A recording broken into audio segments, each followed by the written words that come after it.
All good night, good evening here. I guess we're overnight a little bit. And so much to talk about. First of all, I do apologize. I wanted to do this show like a day or so ago. And my internet was having I literally having everything set up, and it was late at night, and then the internet shut down. I wasn't able to do it. So, and I've been busy doing a bunch of other stuff. So, but in some ways it all works out because different news events have happened, including this presser this morning with President Trump. And then we've just got breaking information here, breaking stuff with the mayoral race in primary in NYC. And I think it all kind of comes together. Now, I'm not going to, we'll see. I mean, I'm planning on not having the show go too long. I want to just have a capper to some of the things that I've talked about and spoke about before. So that's what I want to try to do now, and just sort of see, just basically wrap it all up and go from there. The short story, in my opinion, is a couple of things. One is that I was right again, in my opinion, largely in terms of what the policy was going to be, what Trump wanted to do, what MAGA supported, where we were going to be on this, and I think that we've seen the leftism go too far, in my opinion, in New York City. We're going to talk about that in that mayoral race. The other thing is that we've had new people in this larger Trump coalition that have come into the mix, and including super successful, the richest person in the world, Elon Musk, super successful in every way, no doubt about it. And we love Elon Musk and a lot of the tech bros and etc.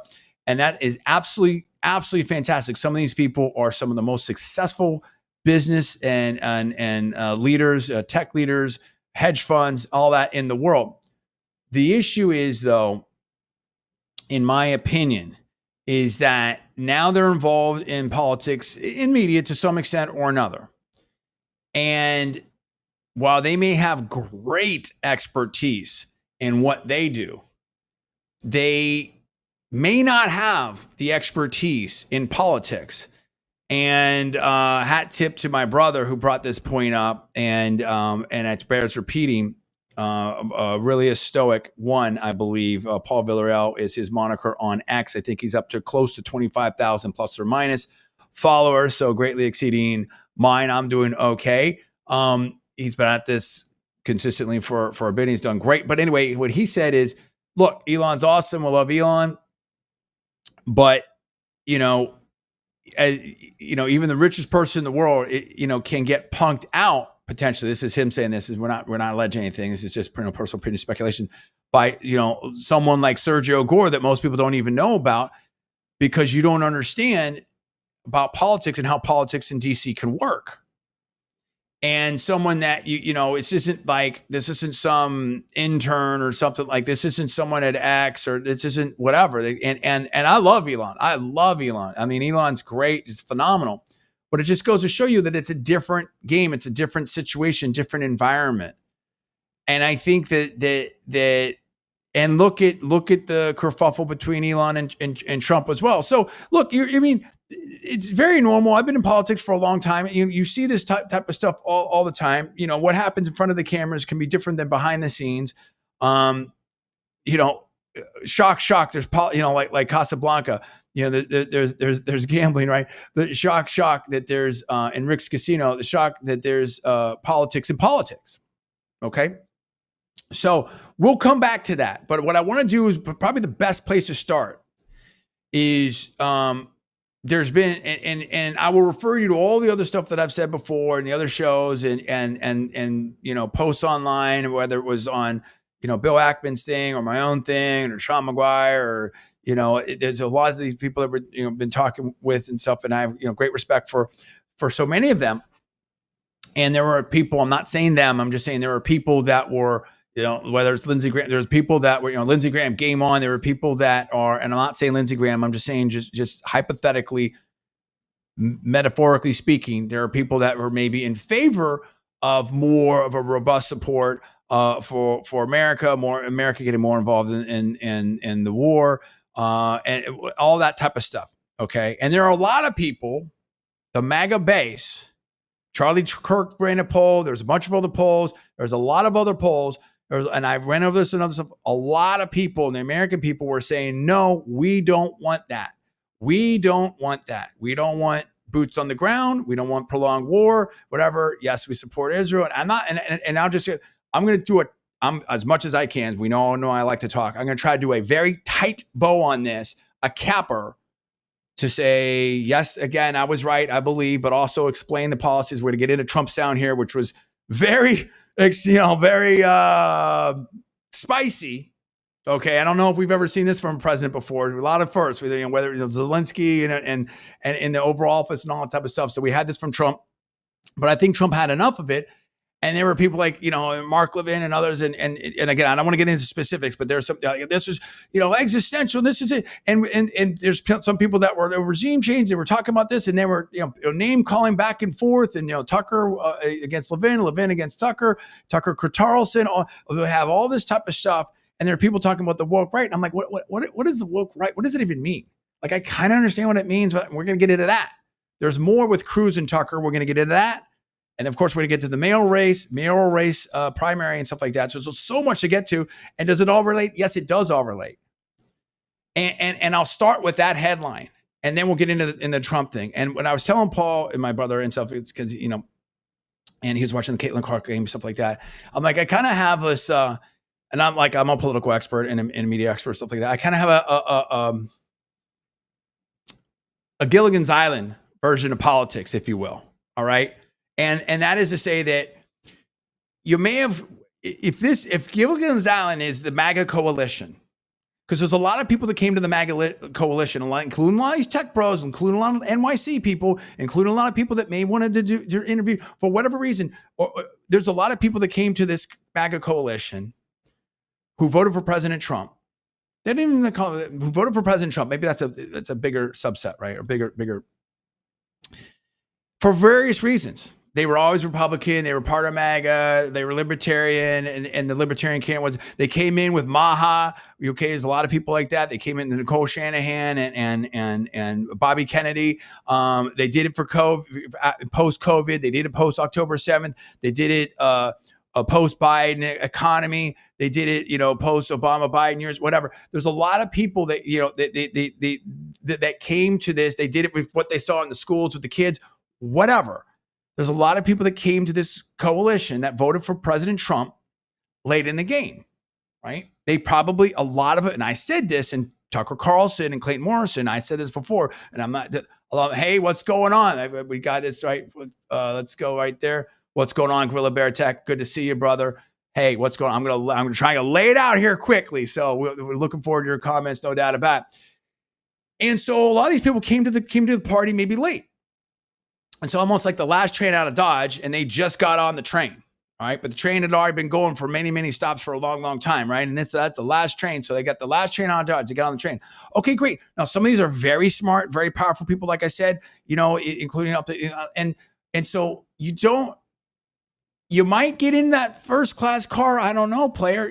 Maybe someone gives you a chance at the conductor's car. I don't know, for a little bit, but I mean, you can't expect that you're going right to the front, into that first class car when you just got on the train. Now, maybe you do, maybe you don't, but you can't then kick everybody else off the train. You know what I'm saying? Like this train is heading out of Dodge. It's heading to San Francisco or where, I don't know, wherever, it's heading to. You don't get to change the direction, kick everybody off and do all that. That doesn't work. Okay. And so again, the Gilligan's Island, metaphor is however you came to vote for President Trump and part of this coalition is however you came. And there's a lot of different folks that came here and were here. And whether it's Oliver Anthony types and I'm not saying I have no idea how he voted, but, Richmond, north of Richmond and all that type of stuff. The red pill community, manosphere, libertarians, Ted Cruz type of folks, whatever. There's all kinds of different people that came to this mix. And you have to make it, we're here. We're stranded together politically, if you will. Because what is the alternative? The alternative was Kamala Harris. The alternative maybe looked like what's going on in New York City mayoral's primary. Now you understand where I'm getting at this, how we're going to put the show together. Okay. And I see these things. I'm a political expert. I'm a super genius. So I'm not going to sit here and pat myself on the back the whole show. Or at least I'm going to try not to. But I mean, just like you got to trust Trump, you watch me, you have to trust what I'm saying. Because guess what? My calls have been right again and again and again and again and again and again. How many shows you have to watch before you just accept that and understand that? How many shows? Because the people that thought that I was, maybe they put me on mute, maybe they forget. I don't want to hear from this John. Who's this guy here? He's a loser. He doesn't know. Blah blah blah blah blah. All the people that maybe wanted to say that, because I'm good enough now. I've done this. I can feel, I can see, I can hear the audience. You understand what I'm saying? Especially at certain levels. And by the way, if you see a lot of my language and look at a lot of the language that are being used by a lot of these top peeps, where do you think they get it from, bro? Who do you think's been talking about legit and fair and this and that, in my opinion, and quotation marks and all this and the slashes? That's me, bro. Okay, hold on. Here we go. We got another one, Gorilla Power Tech. Let's see what's going on. Wolf, here we go. My friend Wolf Den wanted to do a shout out. John, okay, here we go. Shout out. I don't know who he is or what he is. I'm not endorsing anything. I'm not endorsing anything or anyone. I have no idea what the Wolf Den is or anything like that. But Gorilla Project is there. That whatever, we do appreciate people watching. So again, this is not if I put something up on, it's not an endorsement. I have no idea what that is whatsoever, but I do appreciate people watching. Okay. So again, this isn't about I'm right. I'm not going to do the whole show on that, but I'm just saying that you got to trust the process. I have faith in President Trump. He did the right thing, in my opinion. Listen to me, have faith in what I'm trying to say right here. And again, you may be a master of your universe. You may be a billionaire. And I know all these billionaires. I talk to a lot of billionaires. You may have all that on lock and you may make some missteps or have the wrong call politically. And we've seen that with Elon Musk. And I love Elon Musk. And I'm not picking on Elon Musk.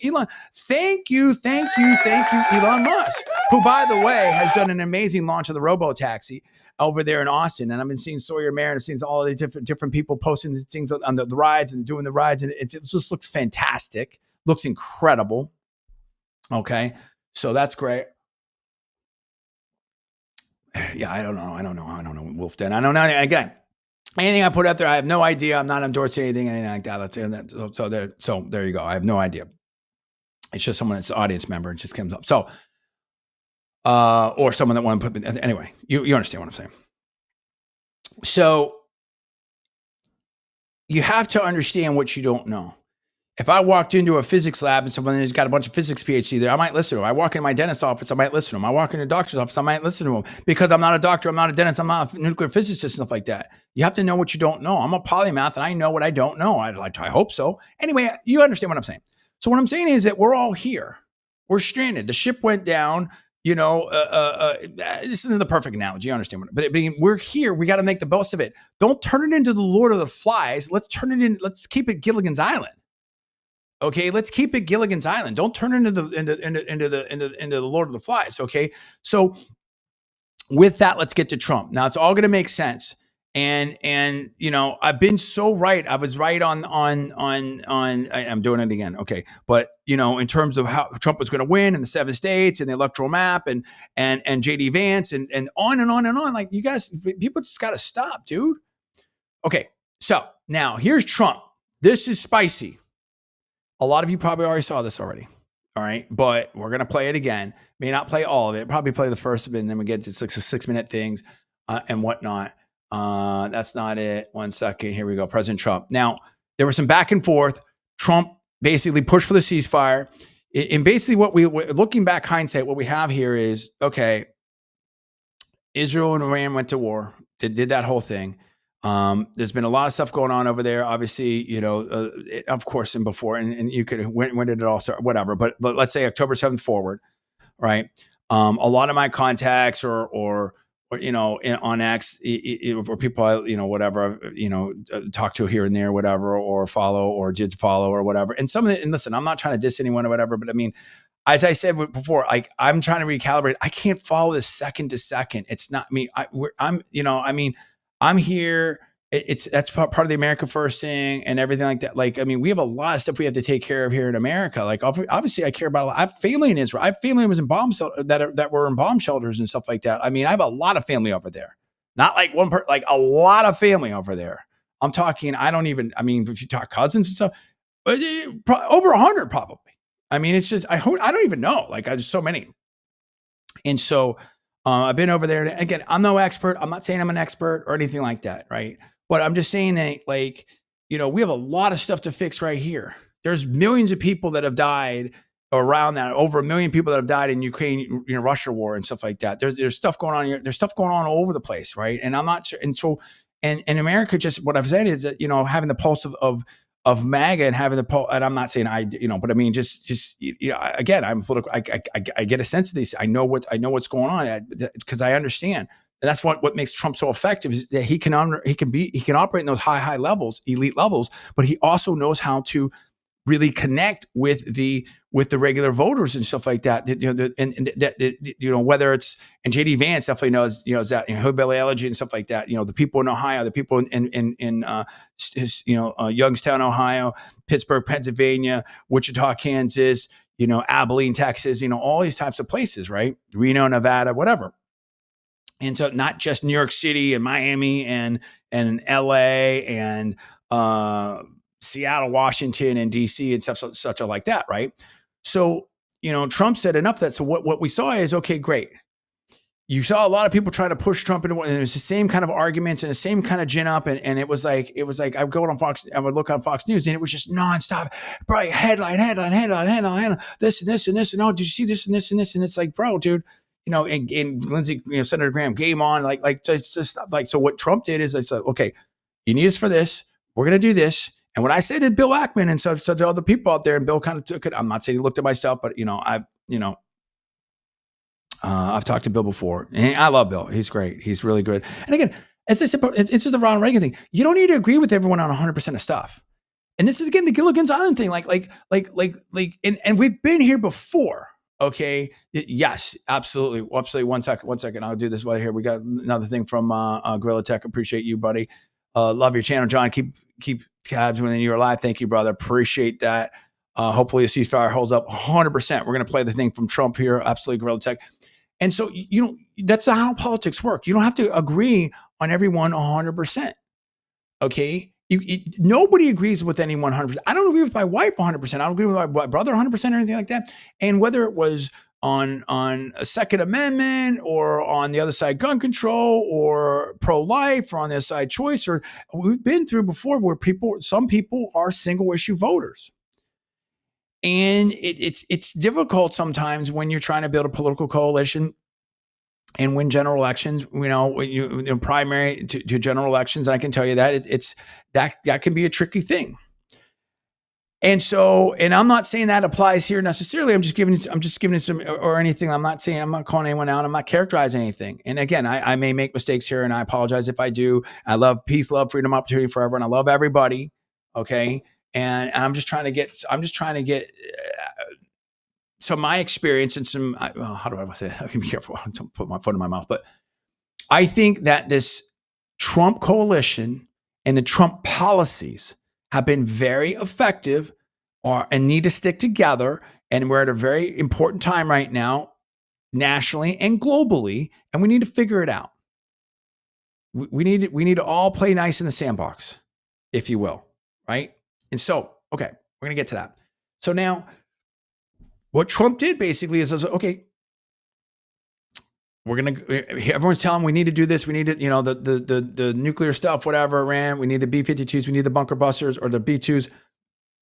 Great. He did it. It was a limited strike, kind of like the Houthis. We're one and done. We're all in, and that's it. But in going all in, guess what? We have something that we want to see here. We have some things that we might want. And I talked about this. Like, if we're going to do this, we need to get some for it. It's like an investment, like, hedge fund people, the VCs that I know, that they understand. That's like, okay, you don't just make an investment and you have nothing to say. You make an investment, you get a board seat. You might get 2 board seats.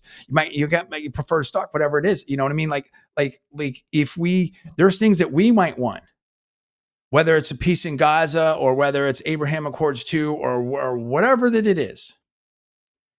But at the very least, if we came in and this is leading to the Trump sound here in a second, at the very least, when we came in and we want peace, and Trump says, Trump said that he didn't want, ran nuclear. Okay, that's great. Trump literally ran day in and day out on no more wars.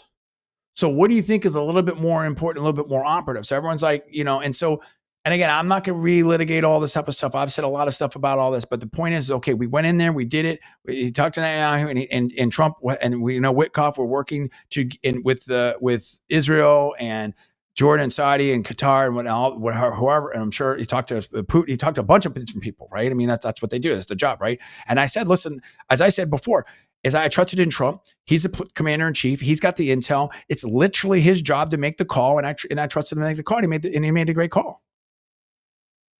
And everyone, and you saw the people that are like, oh, okay, we're so close for regime change. And the rationale kept morphing. It was we need this to stop the nuclear. We need to support an ally, then we need this to stop the nuclear, and only U.S. can do it. And someone else said that, why would you start a war that you knew that you needed the United States to finish it, if you will?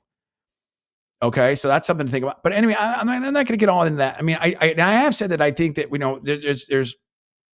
there's critiques of Trump. There's critiques of Netanyahu. I do think that for this point in this time, they were the right people at the right time. Both of them showed tremendous leadership in this, and obviously the secretary, the IDF, and the U.S. military, and the secretary, and all that type of stuff. I mean, very, very, very effective. And that's it. You know what I mean? And so. But as I also share with you that, and again, I speak for myself, don't speak for my family or anybody else. But I mean, I think that they held, Netanyahu held his coalition together for no confidence vote and whatever, not that long ago, by 2 votes. So there's disagreements. There's different. If they could criticize, everyone could criticize,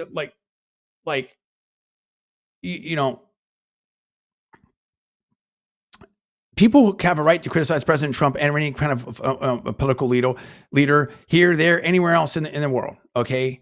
And if you're going to ask the American people to fund this with tax dollars and U.S. military, then it's okay for us to have a say and have a point of view as well. And so about that. Okay, so Trump basically then, if you could ask for, I'm just trying to speed through this. I'm kind of jumbling everything together. It's not going to be the world's greatest show, so I hope you understand where I'm going with this. So Trump basically said, okay, if we're going to do this, then we expect to get something out of it. At the very least, that you do the ceasefire and we'll come in, but we want this to stop. Trump, if nothing else, Trump wanted, okay, we're going to do this and be done with it and get to peace. So here's Trump's sound. So then over the night, there was a ceasefire and it was all that and everything. But then there was still this exchange of some missiles and strikes and stuff like that. And Trump woke up this morning and he wasn't having any of it. This was the presser, in case you haven't seen this, and a lot of people have, but regardless, let's play this right now. And then Trump just this is unlike anything I've ever seen right here. And let's get to it right now. Here we go. Oh, hold on. We're going to have, let's see, wait a minute. I may have to get through a little ad here. 1 second. I'll unshare that. We'll be right back with that in 1 second. Okay, here we go. Here we go. Come back right back to that. Stand by. There we go. This is C-SPAN public domain, and here we go. Mr. President, the Middle East just woke up to a new dawn because of the ceasefire. Mr. President, Israel said ceasefire breaking is intact. I don't think so, but I'm not happy that Israel's going out now. There was one rocket that I guess was fired overboard. It was after the time limit, and it missed its target. And now Israel's going out. Okay, so let me put some context on that. I saw reports. I was up late. My sleep's all but messed up, and I was trying to do the show. And I was up, and it was like, this thing hit, and I don't know what the news source was or whatever like that. But basically, that this rocket hit, and these people, and Israel's going again, and there was just back and forth. And I'll let Trump speak for himself. And Trump's basically playing that down. It's like, look, he just wants a ceasefire. I'll let him speak for himself. You guys got to calm down. Ridiculous. Wow. I didn't like plenty of things I saw yesterday. Now think about that, right? And, and look, this is pushback in some ways, honestly, and I'm not going against Tucker Carlson. I'm not saying Tucker Carlson, but I'm not, let me take talk. I'm not going to talk specifically, right? But some people that want to say and I don't want to characterize it conspiracy, but give me a second, because I really want to say these. I want to frame these things right, and I'm trying to lower the temperature as well. those that worry about influence, whether that's from this country or that country or the elites or insiders or defense, whatever it is, you know, when is the last time ever that you've heard an American president talk like this? So, I mean, the fact that Trump's talking like this, it may speak to the independence and the guts or whatever you want to call it of Trump. It may speak to, that maybe it's not, you can't, you gotta, the other thing is that, like, first of all, from a media point, and I was saying this, and Elon was saying this, and Joe Lonsdale was saying this, like, and someone else had done some research or something like that. There was a lot of bots out there online, at least on X, that were kind of pushing these different narratives and stuff like that. And it's like, I remember like living through the whole Tea Party thing. Like they would have like someone with these extreme signs or different weird signs and stuff like that. It turns out that in some cases, potentially, hypothetically, they were some leftists or they were paid to be there and just make the Tea Party look bad. We've maybe seen that with MAGA as well, to make them look bad and stuff like that. And so, there are political operations out there. There's different things that happen. When you see the whole, dozens of protests all just, with the same signs across the United States, is that organic or something else? So don't be played, number one. All right. And I think that, well, I'll just let Trump continue. I think you understand what I'm saying there. Didn't like the fact that Israel unloaded right after we made the deal. They didn't have to unload. And I didn't like the fact that the retaliation was very strong. But in all fairness, Israel unloaded a lot. And now I hear Israel just went out because they felt it was violated by one rocket that didn't land anywhere. That's not what we want, I'll tell you. And I'm telling you, I'm not happy about that, Israel, either. So again, the people that want to say, again, and I'm not gonna characterize or cast aspersions, but I mean, you're having a very frank conversation here, and there seems to be, at least on this point, maybe temporary daylight between the policy of the U.S. and or at least Trump and I don't know, Netanyahu and stuff like that. And Trump's calling it out and speaking his mind very plainly. Okay, and so I think that it would, listen. We can be the best of, like I said, like I love my brother. I'm just making it something up, but we're going to have different opinions on different things. I'm going to have different opinions sometimes on my wife. I might want X, she might want Y. I might want Z, he might want whatever. And then that's just the way that it goes. And that's okay. And that's okay. You know what I mean? Because, and again, we're here in America. We don't have the same kind of concerns, we have our own concerns. We have our own things we got to worry about. You know what I mean? We have our own borders and different things like that. So anyway, I would say Trump speaking very frankly here, and it ratchets up. Okay. And he just, so he's going to push this right out. And he pushes, and I do understand what he's saying, which is like, whether it's Hatfield McCoy's or Protestant Irish or Civil War or whatever. I mean, at some point it's got to stop. It's got to stop. It doesn't always, you can't always stop it on a dime, but I mean, it's got to stop, right? I mean, in order to get to peace, or you don't have peace. And when does it ever end? And you could say, well, they did they did this, no, they did that, and who started it, and and so it goes. And I'm no expert on, I don't know, I can't, whatever, but all I do is play both sides. I'm going now, as you know, to NATO. Some of you are going with me, and I think it's going to be successful. We'll see. I'll let you know. Are you going to be the agreement? It's a new dawn in the Middle East, thanks to the agreement you managed to achieve. What are your future plans for the region, for Saudi Arabia, Israel, Gaza, the hostages? Look, you're asking me about women in the Middle East. It's getting a lot better. Things are happening at a high level. As you know, Saudi Arabia has done a really good job. It's coming out far faster than I thought. So we're very happy about what's happening with women. When I've been saying this as well, it was Saudi Arabia and stuff like that. And that's a 12-minute. I'm going to fast forward some. I thought that was a 6-minute clip. I've seen like shorter clips.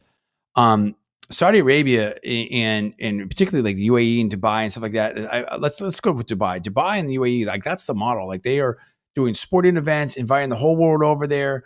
Obviously, these are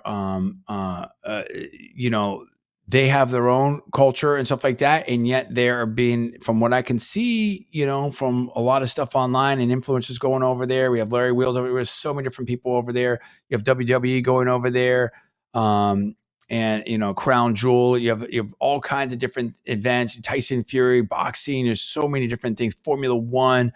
And they're very welcoming of the entire world, and TKO and stuff like that. And so I think that they're a good model of the potential of the region. There's just a tremendous potential of the region. AI, technology, being able to go over there and work, and buying property, stuff like that.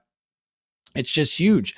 And so, to the extent that you have an open source type of system that says, hey, come over here, start a company. It doesn't matter, what you think, what your religion is or whatever like that, or on, and again, I'm not a super expert on it, but I can just see, I have lots of people that I know that are talking about Dubai, or Singapore, some Belize, a little bit of Cayman, whatever, but, and here Puerto Rico and stuff like that. And that's actually a really good example, I think, to some extent, because, Puerto Rico has its own things and again, I'm not giving any advice or, whatever, not licensed in Florida, no practicing in Florida, blah, blah, blah, all that type of stuff, not tax advice, not any kind of financial advice. Everything you do is at your own risk. But Puerto Rico has some things. I think the Paul brothers are over there.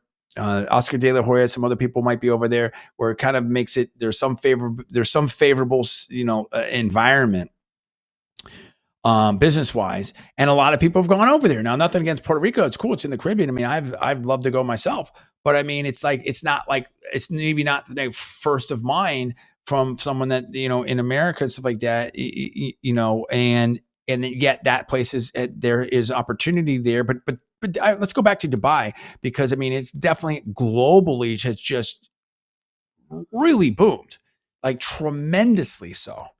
In some respects, total business, kind of like Silicon Valley-esque.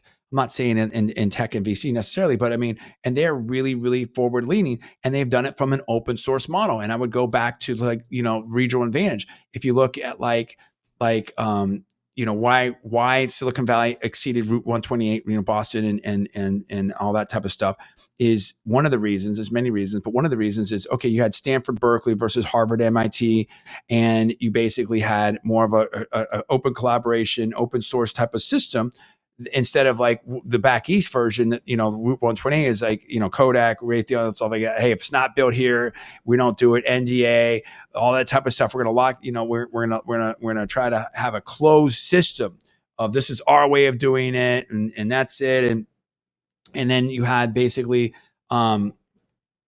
where'd you go to school and all that type of stuff. And I remember experiences in Baltimore. People would ask you where you, and nothing against Baltimore. You had a great time at Johns Hopkins, and Johns Hopkins is awesome. And go Blue Jays, right? And go Bears for Berkeley. But I would have people literally asking me where I went to school, not at college, not grad school, where I was there in grad school, high school.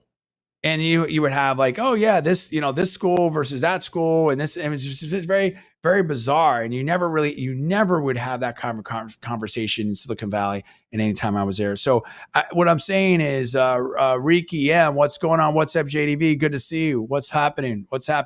Ricky? Good to see you, brother. Love that. And so, yeah, I think that's important. And so, and this is one of the things that I was trying to say is, do you want to be embroiled in these, forever wars and conflicts, or do you want to just build things like Saudi Arabia, like Silicon Valley, like Dubai and stuff like that, and whatnot? And I think that, Israel was known and is known as a startup nation, has just phenomenal startup stuff there and technology and different things like that. But now, even though I've got family in Israel, I'm just being honest with you. If I was looking at if I said, okay, I need to be in the Middle East, and I have to put an office there, or I have to move there, I have to move my company there, would I rather be in Israel, or would I rather be in Dubai, or maybe even Riyadh? Probably going Dubai. I'm probably going to Dubai. You know what I mean? I don't know. I'm not 100% on that. Maybe, obviously you can't take my person, because I've got family in Israel, a lot of family. But there's a lot of things there. Not going to put that one up, Ricky.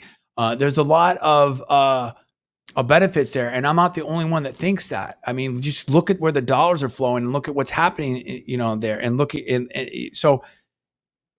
I really am super excited and bullish on. I mean, I'm an optimist anyway. I'm a super optimist anyway, but I really feel that if Trump has his way and cooler heads prevail, I'm super bullish on the opportunity in the region, in the Middle East in general. But we have to get together and collaborate. Okay, I'm getting too bogged down in this. I think you understand that. Let's get through the rest of this. So I really don't want to go any longer than an hour. I was hoping to do 30 minutes, but that's probably a little bit too ambitious because we have a lot on the table here. Let's get through this pressure here, and I'll probably just skip to the end. You get the vibe. No, of I'm it, talking right? about this. Okay, we're going to go to the end. You managed to achieve last night. Yeah. The region is going to a new place. That's true. A new place. Yeah. Okay. Oh, sorry. Yeah, new place. That was interesting. 1 second. Across from Israeli channel continues. Well, we have to have Israel calm down because they went on a mission this morning. I got to get Israel to calm down now. Did you get to speak with Prime Minister? Did you talk to Prime Minister Netanyahu last I night? think everybody. You urge both sides not to violate the ceasefire, but reports coming from the region suggest that the sides accuse each other for violating the ceasefire. So I think they both violated it. Yeah, and that's the thing. Trump wasn't going to get into the back and forth. Who did this? Who did that? Which side am I on? It's like, look, I just want a ceasefire. Like they both violated, whatever. That's it. And he had some strong words for Israel. And I'll probably just go to the back end of it here. I don't think they. But the one person was saying that the region is going in a new direction, and there's a lot of opportunity there, and people are excited about it. You know what I mean? Like we want to build together. We need peace and opportunity and equality for everybody. I'm not sure they did it intentionally. They couldn't rein people back. I don't like the fact that Israel went out this morning at all, and I'm going to see if I can stop it. So as soon as I get away from you, I'm going to see if I can stop it. Okay. That was the planes that were going to go, and he did. I think they did some radar thing. And again, I'm not a military, but I mean, but mostly Trump. I think, but it was so he did that. Okay, then he kept walking over here. Now, you get the flavor of it. Now let's go over here to the end, and okay, that's why it was so right. So let's go right here. Okay, hold on. Let's try this. Right, let's go right to here, and let's see we'll go to the end of it. It's been sold so many times, but the people that run it ought to be ashamed. MSDNC, a guy named Brian Roberts, he heads it. He's a disgrace. He's a weak, pathetic disgrace. Gosh, the press. The peace agreement and the ceasefire agreement. Do you believe that Iran is still committed to peace? Yeah, I do. They violated it, but Israel violated it too. Are you questioning if Israel is committed? Israel, as soon as we made the deal, they came out and they dropped a load of bombs, the likes of which I'd never seen before. The biggest load that we've seen. I'm not happy with Israel. You know, when I say, okay, now you have 12 hours, you don't go out in the first hour and just drop everything you have on them. So I'm not happy with them. I'm not happy with Iran either. But I'm really unhappy if Israel's going out this morning because of one rocket that didn't land, that was shot, perhaps by mistake, that didn't land. I'm not happy about that. You know what? We basically have two countries that have been. Now, hold on. I had to warn you. There's some spicy language here, some adult language that Trump's going to use. As the president of the United States, it is newsworthy. Here we go. If you want to turn away, now's the time. I'm going to give you 5 seconds. 5, 4, 3, 2, 1. Here we go. Been fighting so long and so hard that they don't know what the fuck they're doing. Do you understand that? Do you have to respond to Iran on this? Wow. Okay, there we go. That's the president of the United States. That was this morning. And that sent political shockwaves. And then, like I said, different accounts that I follow and stuff like that, and see some different things up there. And again, I've kind of curated a little bit my follows, at least temporarily. I mean, just because like there's some people that they want to talk about certain things, and I don't get. Some of these people are super powerful and stuff like that. I don't get it because it's not hour to hour or even minute. It's almost second to second, and I just can't. There's a bunch of other things to talk about.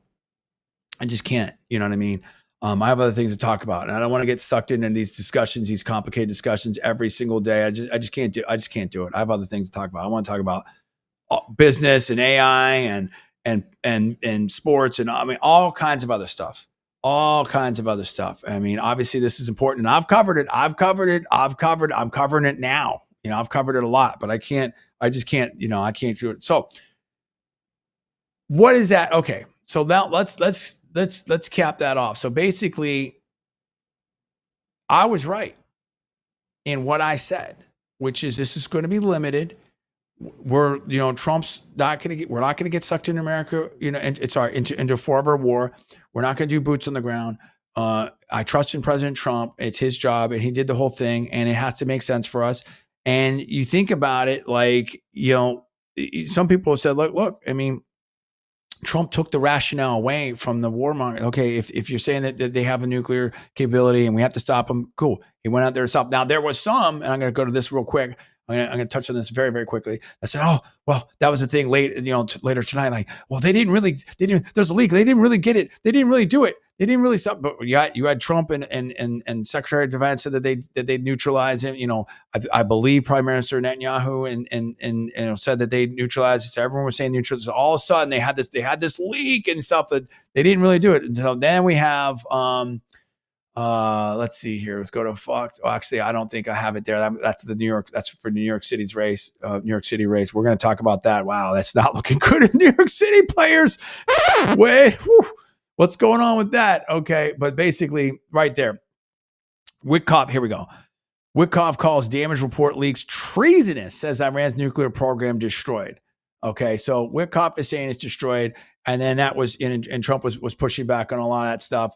And so, yeah, I mean, that there you go right there. So that has been, I don't want to say debunked. I don't know one way or the other, honestly. And there's a lot of, and so I think, it's very funny because on the one hand, like they needed us, and then we had to do it. We only the ones that could do it. And then we dropped not one, but like 14 bunker busters or something like that, like a lot. I may be wrong in that, but so, just check the news reports. And then it wasn't. So there's just all kinds of, but what's good about this, in my opinion, is it's really playing out like the different factions, if you will, between different countries, but also in administration. Because there's some people we have these leaks, you have all kinds of different things. This isn't going to be Trump 1.0. This isn't going to be, Vindman, and we're going to, and I got nothing against Vindman. Let me revise and extend that. I'm not talking about it, but it's like, we're not going to have the leaks and the Russia gate, and we're not doing that. Trump is the commander in chief. He went out, we did this, and that's it. We're moving on. Trump went all in. It's over, buddy. We're out. And we want to see peace in Gaza and the Middle East, and we want to see Abraham Accords. We want to see things wind down. And Zelensky was it. We're going to go into the NATO thing, and like we want to see all this stuff wind down. So I think now, Cruz. Oh man, I'm going to hit this super quick. So I'm going to do this real quick. So Cruz versus Tucker continues to some extent. And the other thing about the woke right and stuff like that, I guess I have to deal with this first quickly. Is people like, oh, the woke right? Nobody even knows. So Tucker had, and I will refer you to it. I'm about one third of way through this one. I do want to listen to this maybe later tonight. Tucker had Clayton Morris on his show. Okay.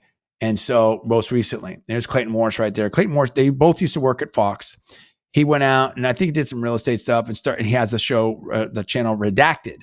Very popular, a lot of views on it. Obviously, Tucker, a lot of views. And you can see, 16.4 million followers, players. That's a lot. Like a lot. Okay. So for context, all right. And I mean, I don't know. I don't know who you want to pull up. I mean, I don't want to look. I'm not going to pull anyone else up. But I mean, go look at other people that they try to compare to Tucker Carlson on the right, and see how many followers they have. This is just on X. Just see how many followers they have. I don't know who else. I don't know who else can say they have 16.4 million. I'm not saying he's number one, but I'm saying he's very, very, very, very, very high up there. Okay. And so a lot of people that were claiming that maybe they were claiming they were number one, I don't think they have 16.4 million. I'm not gonna put it up. I'm not gonna put it up, but I'm just gonna look on my own. Just give me a second over here. I just want to look on my own for something over here. I'm not gonna put it up. You know, I know I'm almost positive I know the answer on this, but I just want to familiarize myself again, just to make sure that I'm not misspeaking here. Yeah.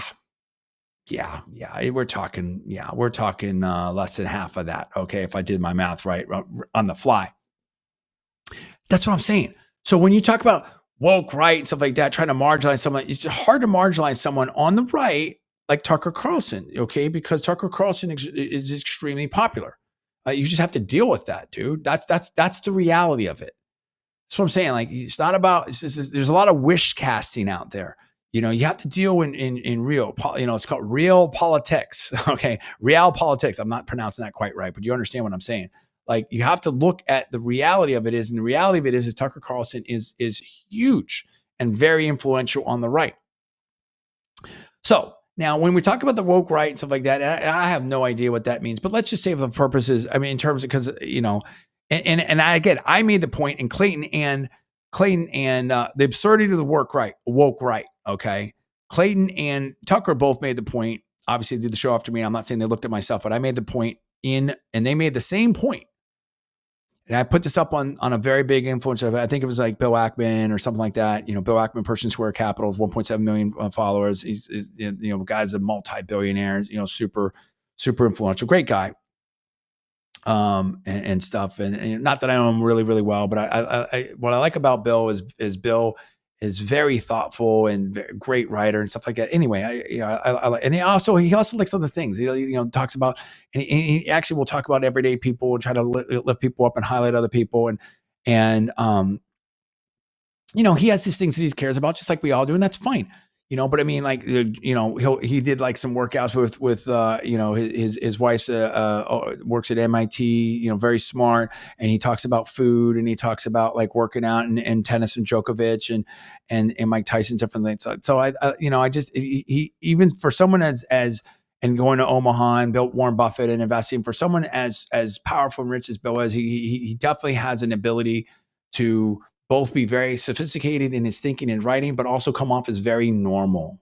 That makes sense. And that's not easy to do, because when you get in that rarefied air and you have basically you can have everything done for you and you have everyone telling you how great you are, whatever. It's not easy to always be sort of, calibrate on planet Earth here, if that makes sense. And so what I said is basically so I respect Bill and I like Bill. Joe Lonsdale also I think is very good. Different kind of vibe, stuff like that. But I really like Joe Lonsdale too, and I've talked about Joe Lonsdale as well. And a very successful young age, is doing great things, and both of them care about education. Anyway, I don't get distracted. And one of the things I said, look, and it's like, again, the Gilligan's Island, idea, and also the idea of the last train out of Dodge and stuff like that, politically. And it's like, look, a lot of you dudes that are now accusing people of being woke right and this and that, whatever, or casting aspersions, or I don't know, of people criticizing that we don't want to go to another forever war. America first means America first. It's kind of self-definitional. It's not like, well, it really means it means what Trump says. It means what did Trump just say? And so you saw a lot of these people that, I didn't see anything. I'm not going to call out my peeps, but I mean, it's like, it's a few names I mentioned there. And also, I didn't see anything from Ben Shapiro for a while now. I don't know what happened. There's a lot of people that were like, oh yeah, all these people are like Tucker, they're wrong, and Steve Bannon, they're wrong, and it's MAGA is whatever, America first is whatever Trump says. Well, you just heard what Trump said, and then now where you go? That's checkmate, players. That's checkmate. That's it. There's nowhere to go. Trump just said what he just said. Peace is and we're so. A lot of these people talking about this, that we're talking about the woke right, in my opinion, were very new to the Republican Party. Very new to the Republican Party. Now, some people have been here for a long time and stuff like that. And like, maybe Laura Loom or something. And I don't know much about Laura Loom. I really don't. I'm not a very big personality. She's been in the White House, way bigger than my channel probably ever will be. I'm not dissing anyone. I'm just not really familiar with it. It's not something that I've really seen a lot. But I'm not no disrespect at all intended. But I from what I understand, I saw a clip with her and I think Pearl or something like that. And I'm like, oh, it's an interesting matchup there. And so I just listened a little bit, but Laura went through some of her background, I guess, with James O'Keefe and stuff like that. And she's been a Republican, for her whole life. So absolutely fantastic. And I don't know what she said. I mean, maybe I thought I saw something, so I may be wrong. And I apologize, Laura, if I'm wrong. And absolutely. But so some people have been here for a long time, but a lot of people that are now talking about, that are criticizing those of us that said, hey, I'm in the middle. Like just to kind of like my policy was basically not that he listened to me or talked to me or anything like that, but basically like I was very much tracking Trump's policy, and I said that, and I was Charlie Kirk I was also in the same zone, and also Charlie Kirk put a poll out there asking MAGA and stuff like that about like, hey, should we go or not like that, and 90%, 500,000 people were saying that no, we shouldn't go in terms of getting involved in the war. I forget the phrasing of it. You have to look at Charlie's thing of the phrasing of it. But basically, we boots on the ground, being involved in the war directly. Offensively, I think we were doing the defensive thing, but offensively. So I mean, that's a lot. And after that poll, Charlie, and I'm not saying that Charlie did because of the poll, but I think that woke a lot of people up. I mean, that's a 90-10 issue player. That's 500,000 people. Charlie came out very strong. So I was talking. Batya Unger was also kind of in that zone too. Anna Paulina Luna was also talking about that too.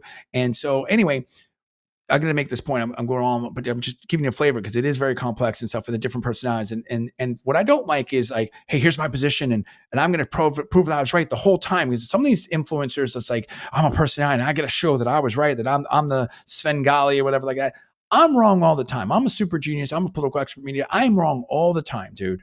But I try my best to be right. And sometimes if I don't have all the facts, I was holding back, kind of like until I kind of figured out, like, get the data points and figure out, okay, where I need to be, not where I need to stop. What is the right position here? I try hard to be right. I try hard to do the right thing. And I try hard to really, and sometimes you got to really think that through. You got to really take your time. You got to really see, where you're going to be on that. And so, I try to be very reasonable and add more light than heat, if you will. And it's not about like, I'm going to prove that my position was right. And I just feel like there's a lot of people that are in that zone right now. I'm going to show that I'm right all the time. It's like, dude, it's okay to evolve your position. It's okay to make mistakes. It's okay to these are hard issues. Why do you think the Middle East peace hasn't been solved for so long? Why do you think that this is so hard to figure out? I mean, this has been going on my entire life, and it's been going on a lot longer than that. It's not easy. So, I don't know that any of us has all the answers, and that's okay. But I think it's more important to have the conversations and respect people and be cool with people. Okay, so what I said and what they said as well is that, listen, a lot of these people are talking about this woke right type of stuff. They are new to the table. They voted for Biden. As I made the point, they voted for Biden. So, voted for Obama twice. And now a lot of people, that are sort of, that have come over pretty critical of Obama with giving the Iran deal and giving money to Iran. And they may have voted for, a lot of them even voted for Biden. So you're just new to the party here. And so if you were on the left of that side, you were part of the woke stuff. You maybe not anyone specifically, but there's a lot of people that were, maybe they were for the mask. Maybe they were for cancel culture. Maybe they were for BLM, or they were for whatever that it is, that they were part of the woke stuff. The woke stuff isn't on the right, bro. I'm not saying you can't make, and that's the other thing too, of the people like, oh, there's a horseshoe when you have the left and the right agreeing, and you go so far right, you can actually turn out left. And Bernie Sanders and Dave Smith says, it doesn't work like that. That's not the political spectrum. Obviously, people on the left and right can agree on a certain issue. The political spectrum, the real political, and that's also more wordplay, more silliness to try to confuse people. The true political spectrum, and I did a whole thing on this like over a decade ago or a long time ago, and I would refer you to that and stuff like that. But the true political spectrum, it's very easy to understand. I'm gonna come back to this in a second. Like the true political spectrum at the far right, this is my right. So if you look at it, it's not just your left, but it's my right. At the far right is actually, let me do it reverse. I'm gonna do it reverse because people are gonna see this. So I'm gonna do it reverse. So I hope this works out. At the far right, this is right as the viewer's right, my left. At the far right is total anarchy, right? Wild West. And that's not good because you need, if I leave my house and someone can rob my house. I mean, if I do a job for you and we have a contract, you can rip it up and I have no course, stuff like that. That doesn't work, right? That's Lord of the Flies. Like that's not good. At the extreme left is statism, totalitarianism. Mark Levin talked about this. I've talked about this. A lot of other people. So that's, heavy communism, a dictatorship, an extreme monarchy in ancient times, stuff like that. Whatever it is, Caesar, I don't know. I'm just, and that's total state control. So you can't go from anarchy to total state control. They don't meet. That's not a horseshoe. That doesn't meet in any way. So the political spectrum, the political line, the easiest way to think about it is how much individual liberty and freedom do you have versus how much government do you have, right? So those lines cannot meet any more than saying that I'm boiling water on planet Earth. I mean, I don't know all the scientific different places and gravity and whatever, but let's on planet Earth at sea level, I can't boil water and then expect it to turn into ice in the next second. That doesn't work, right? So think of the political spectrum as temperature, and then it makes more sense. So no, there is no circle, there is no horseshoe. That doesn't work. How much individual freedom do you have? How much government do you have? That's it. And we can layer on different things on that. And there's a lot more to talk about in that. Okay. So now going back to this, okay, with the woke right, the point is the cautionary tale is, listen, and this goes back to what did I say before with Elon Musk and Sergio Gore and Elon's issues, when he with the dosing and on the way out and Trump and stuff like that. You can be amazing. You can be a billionaire. You can be the richest person in the world. You can have expertise. You can have PhDs. You can do all that type of stuff. But if you're new to politics or you're new to the MAGA movement, if you're new to the MAGA movement, Trump movement, you may not be an expert in the MAGA movement. If you're new to politics, you may not be an expert in it, and you probably aren't. And you need a little bit of humility in that type of stuff. And throwing around this woke, right? Yeah, like we're gonna work. I mean, and that comes from the left of the Obama stuff. Everything's about narrative, and we're gonna wordsmith this. And what do they change from? We're liberals. No, we're progressives. No, we're the left. No, we're. They keep changing the language because they don't like the language, and we've seen them with changing language on all kinds of different stuff. So they talk about that and they say basically the same thing on that. I'm not going to play this as Tucker Carlson stuff, whatever. I would refer you to that. But I will say this before I move on. In terms of the woke right is, they try to sort of, in my opinion, on that issue, casting aspersions back and sort of isolate like, Tucker Carlson and stuff like that. And again, I'm not going to get back and forth between Mark Levin and Tucker and stuff like that. And so, last thing Mark Levin wants. So they're still going back and forth. They're still going back and forth. I'm not going to get involved in that. But what I will say is on the woke right stuff, it's like, bro, there are so many people that are big names in the Republican Party now, are big names in the conservative movement and the Trump coalition and all that type of stuff that were concerned or against, America being in full-blown war or whatever like that. Like, it's a lot of people. I can't even name them all. I will just go over casually some, and then I'll get into the Tucker Cruz thing again. There's a couple more things I think is a good point I want to say on that one. I'm going to talk a teeny bit about religion just because it's relevant, but I really don't want to talk about that too much. But I'll make a point. Hopefully it's good. We'll see. And then we'll move on to New York Mayoral and stuff like that and wind it down. So you're talking about Clayton Morris, Tucker Carlson,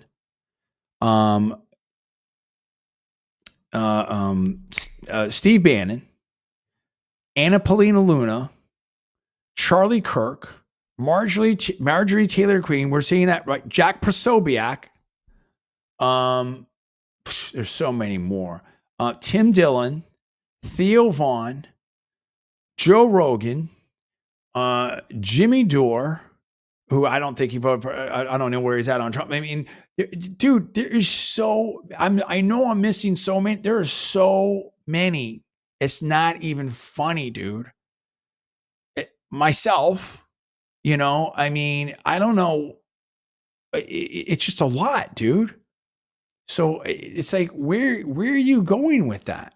Like, it's just not gonna, like, there's just too many, bro. So, this idea that woke right is limited to fringe, they're fringe, not fringe, bro. And Charlie Kirk saw that, and we saw that in the other polls too. The polls were 80-20. They were CNN's poll, I believe. I showed it on my other show. It was like, I can't remember how many. It was like, it's a majority that were against, and then another 20-24%, whatever, depends on the party. We're not sure. The amount of people that wanted to go to, that said, yeah, we need to get involved, 10%, 14%, 16%. It was minor. Charlie Kirk found that in his own thing. It was just minor, it was just wasn't that many people that it was 90-10 issue. It was a 90-10 issue. And there's a lot more. I know there's a lot more people here. It's like, we're done, bro. And then the other thing is, you have a lot of people in the administration. So, I mean, JD Vance is very, very loyal. He's such a great vice president. It's unbelievable. But you could see, like, some of the things, in my opinion, I'm not a mind reader, but it didn't seem like he was, and he had served in Iraq. So he had been there before. There's a lot of people that were just really questioning the situation. Judge Napolitano, McGregor, Colonel McGregor, there's, Scott Ritter, there's just a lot of people there that were just like, yeah, I don't know. I don't think this is the way to go. Okay. And I'm not, so the majority of the MAGA base, the majority of President Trump's voters did not want it. And he campaigned daily on no more forever wars. That's it. That's where it's at. And I can just tell you, having gone to school at Johns Hopkins, and I don't want to air anything out or whatever, but I mean, there's a lot of people that had worked for, obviously Candace Owens, there's others, and they try to slam Candace Owens. Matt Walsh of the Daily Wire had been saying a lot of stuff that did, in my opinion, seem like you just keep adding names to it, players. It just wasn't there. I mean, it just like it's so. I think, and I think, look, there's. I've seen all kinds of conspiracy theories and stuff on all sides. Watch out for this and watch out for that organization, and hey, what about this company, and what about that company, and this person's tied to this over here, and that person's tied to this, and look. And sure, I think what I think is, I think it's good to have the discussion. I think it's good to have the debate. And I think it was going to happen anyway.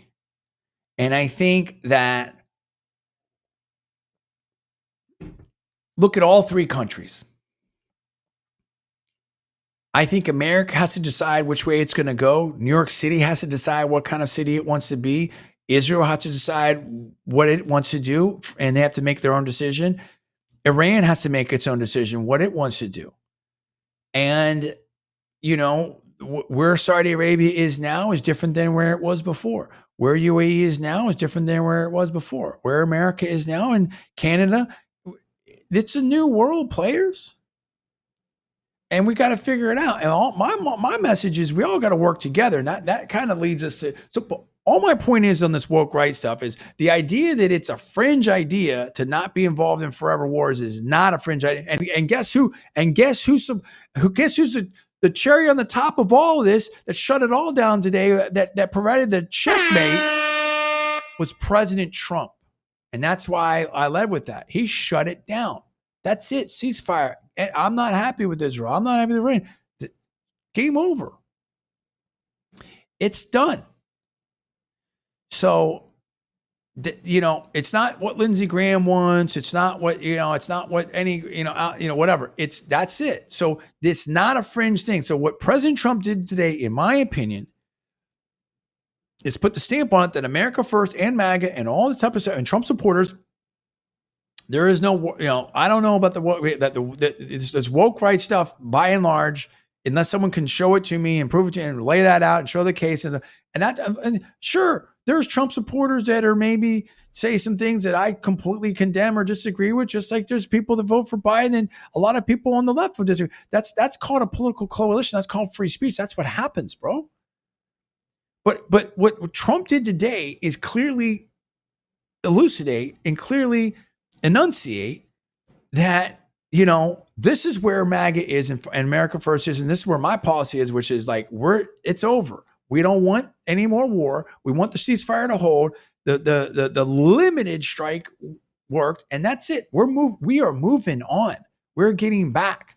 Now, are we, and that's why I think he was really upset, is because we're not restarting it. Oh, they did this, and we got to do this, and we're going back. We're going to start it up again. And it's like Friday. It's like Friday the 13th, where here comes Jason again. No, we're not doing it, dude. And I think it's good to get it all out in the open. And we're not playing this political kabuki theater, if you will. And there's always politics and politics, like I said. But I mean, if both sides push it, then we'll see. I think that if both sides push it, then I mean, I think Trump is prepared for. I mean, we've seen. I think he's shown strong leadership. I mean, and no different than you. Let's get away from this issue and let's make the other analogy. Look how Trump has been with Ukraine. What happens if the weapons stop with Ukraine? What happens if the funding stops in Ukraine? How's that going to work? What happens if you talk? You know what I mean? So I mean, I think in large way, in some respects,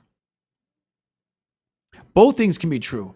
Maybe Russian military isn't as strong or whatever. Like I think in some ways they've been restrained. I'm not for the information I've got. I'm not a military expert, foreign policy expert, whatever. They've been restrained. But I mean, we've also shown there that however we're supporting them and what funding and technology and weaponry, whatever like that hasn't won the day in Ukraine either. I mean, war is bad news, bro, and people end up like everybody, and Elon posted this, right? And other people posted this. This is an old, everybody loses in war.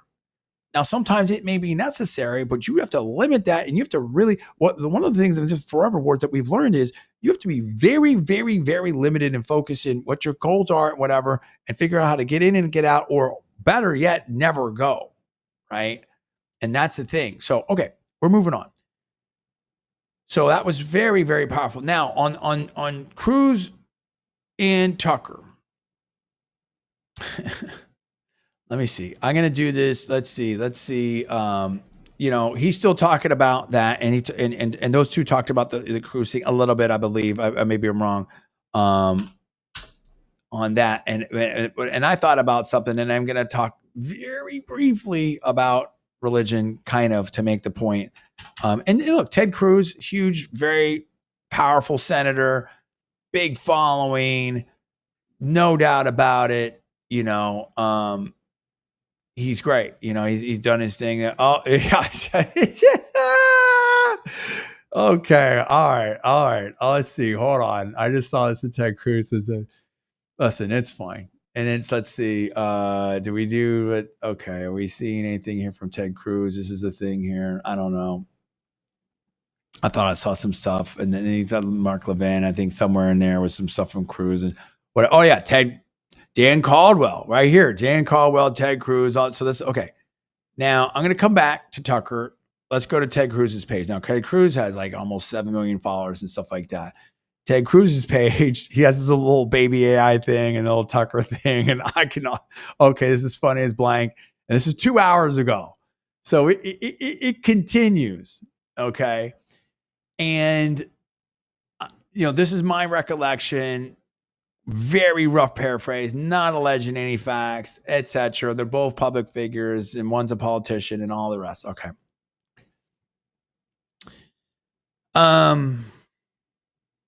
Jeez. How do I want to do this? Look, I apologize ahead of time. I love everyone. Peace, love, freedom, opportunity, everything for everyone, all that. But, and I'm going to try to deal with this straight up as best I can, in the interest of time and everything like that. So I do, forgive me for any kind of missteps here. Okay. I believe Ted Cruz, if I recall correctly, and I think in that interview, debate, whatever you want to call it, I think Ted Cruz got lost badly. I think they both made their points, and I think sometimes Tucker didn't look so great, and a lot of times Ted Cruz didn't look so great. But here's the difference: one of them is an entertainer, news, personality, influencer, podcast, or whatever, and the other is a sitting, powerful U.S. senator, Harvard-trained lawyer. It's very different. And I'm not saying Ted Cruz can't loosen up and be a person. We're all human beings. We're all, put our clothes on and, saying whatever, all that type of, the same way, whatever the saying is, and all that. I'm trying to be as inclusive as possible with that saying, right? Sure.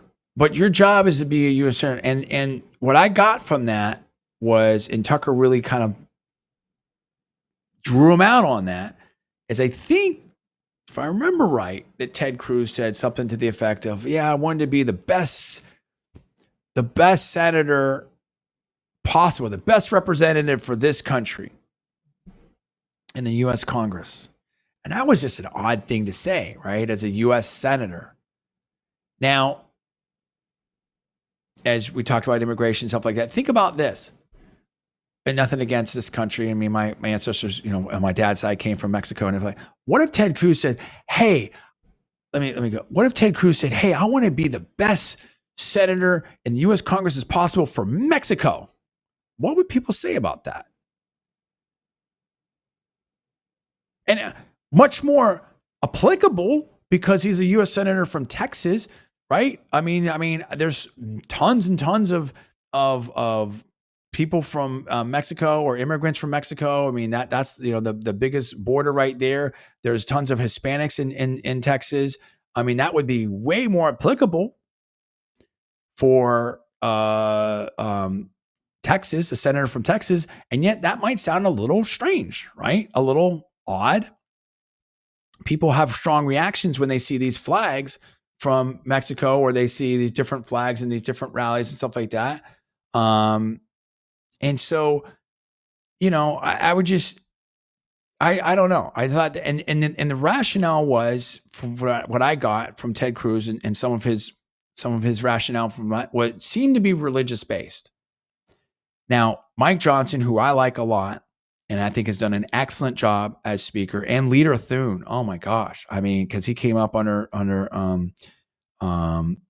Leader McConnell. I mean, Leader Thune, I think, has done a great job in the Senate, because that's a lot harder to sort of navigate. I mean, they'll both of them have, honestly, I don't know who has the harder job. They both, because I mean, Mike Johnson, Speaker Johnson, has such a narrow majority. They both have tough jobs. But I think, and again, this is nothing against anything, any particular country, any Mexico, any other country. There's nothing against any other country. Canada, it could be Scandinavia, it could be planet Mars, the moon, it doesn't matter. But why would a sitting U.S. senator say that they wanted to be the best supporter of blank? Now, you could parse through that, and we could talk about that. And Ted Cruz is super smart, and I'm sure he has a rationale and stuff like that. But I don't want to get too deep into that by any stretch. But let's leave that as a song. I'm not going to characterize it one way or another. I'm just saying, change the country to the one probably most relevant for a senator from Texas, which would be Mexico. People were criticizing the Mexican flags, being flown around, on that iconic photo with the dude with the car burning in Los Angeles, and he's got the Mexican flag there and the shirt off and stuff like that. And people had a reaction to that. And I think at some point, the protesters changed out the flags for American flags, and that hasn't been the last time. That's happened before. Not that specific, but the flag type of thing with some of these protests and immigration stuff. So I just think that's an interesting thought experiment there. And again, I love everybody. I'm all for everybody, right?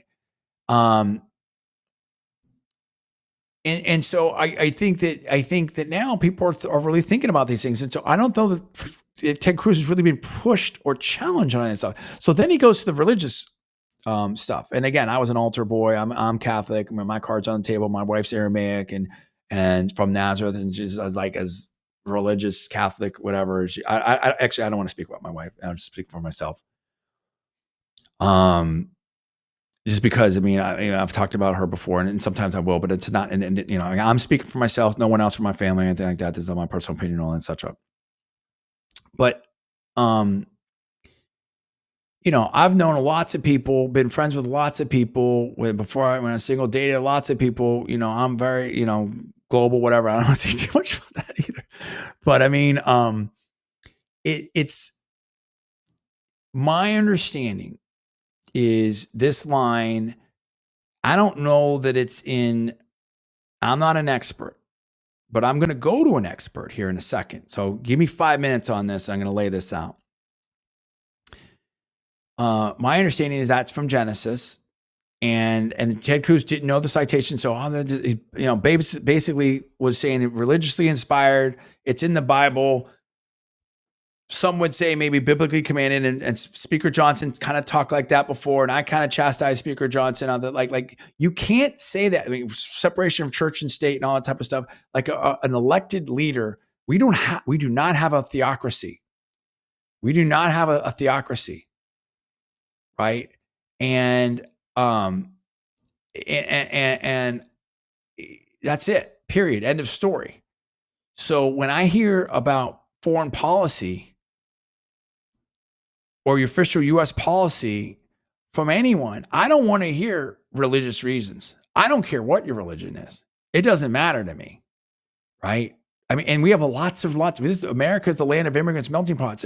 You've got Sikhs here. You've got Hindus here. You've got Buddhists here. You've got Muslims here, Christians here, Jewish people here, atheists. You got all kinds of different Zoroastrians. You got all kinds of different religions here.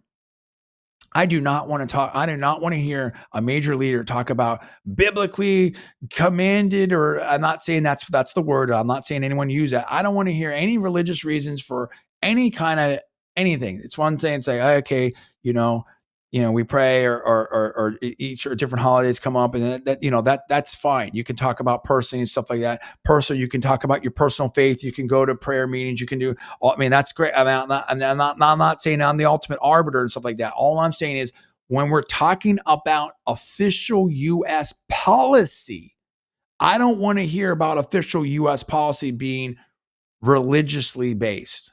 Does that make sense? And that is what we talk about in the Constitution. And that's what's in the First Amendment in terms of freedom of religion. And freedom of religion, in my opinion, also means freedom from religion. Right? And we could talk about the constitutional scholars. And I studied constitutional law at UC Berkeley School of Law, done stuff with John Yoo, who's definitely a constitutional scholar. I'm not speaking for him. But I mean, and I think that's an important concept.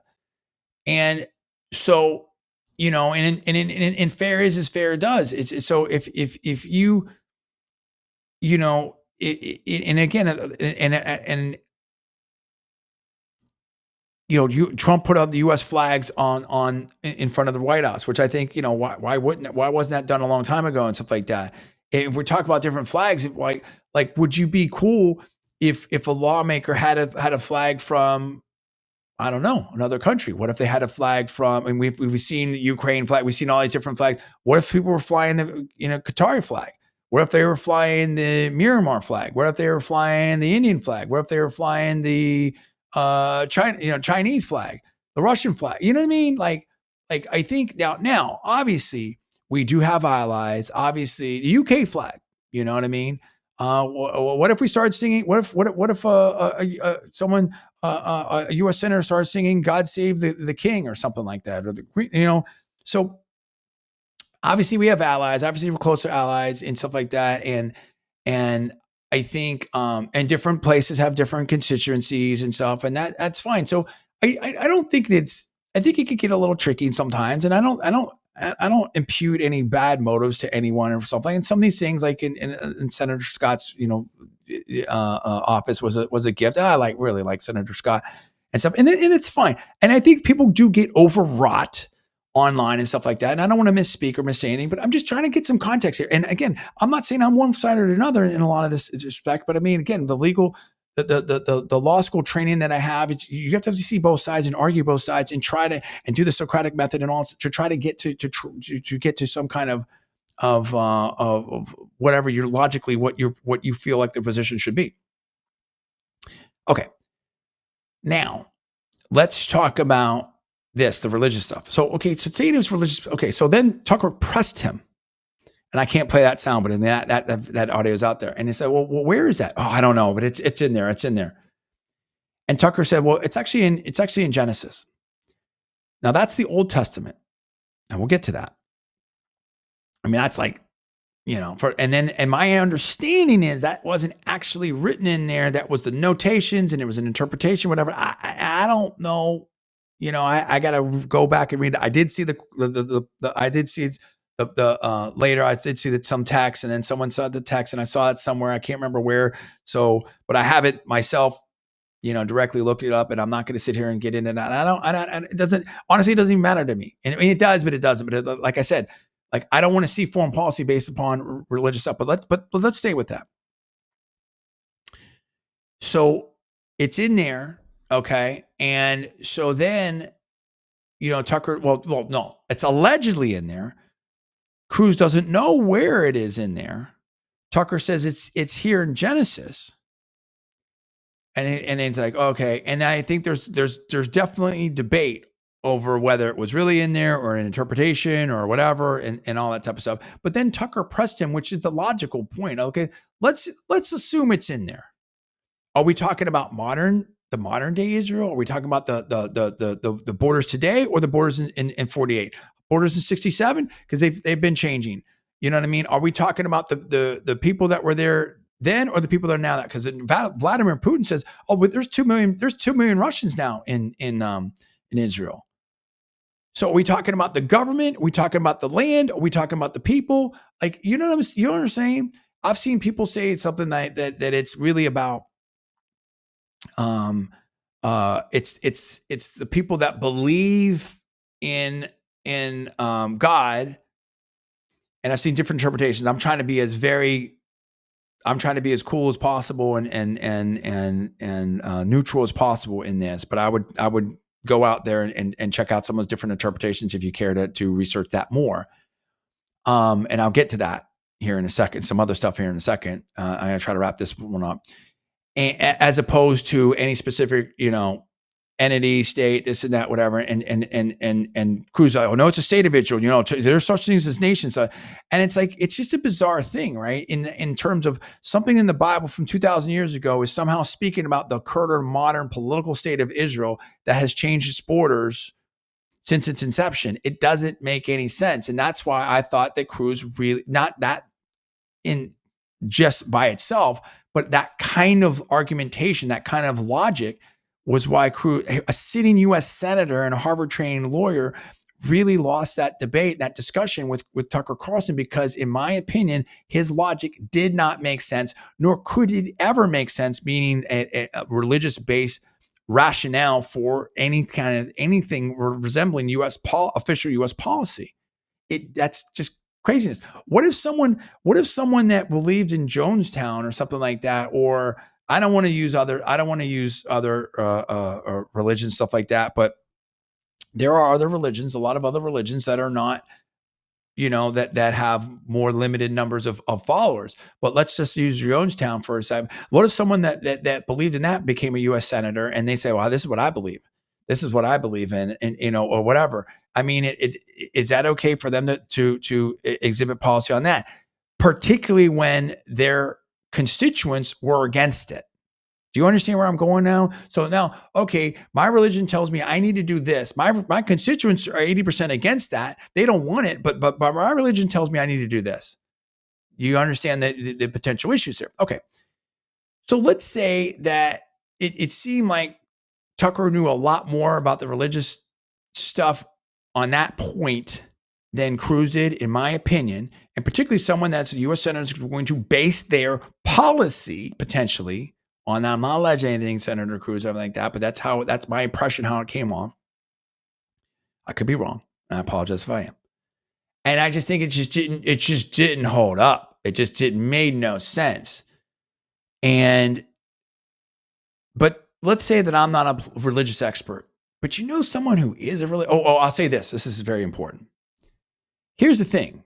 Senator Cruz is a Christian. Okay. I believe, maybe I'm wrong, but I think that's right. This passage allegedly that says that, Christians need to support Israel and all that type of stuff is from Genesis. Okay. Now, let me get this here. I don't want to be wrong.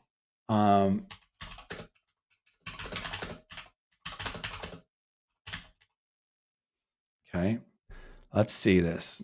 Let's do this right here. All right. Okay. This is according to AI.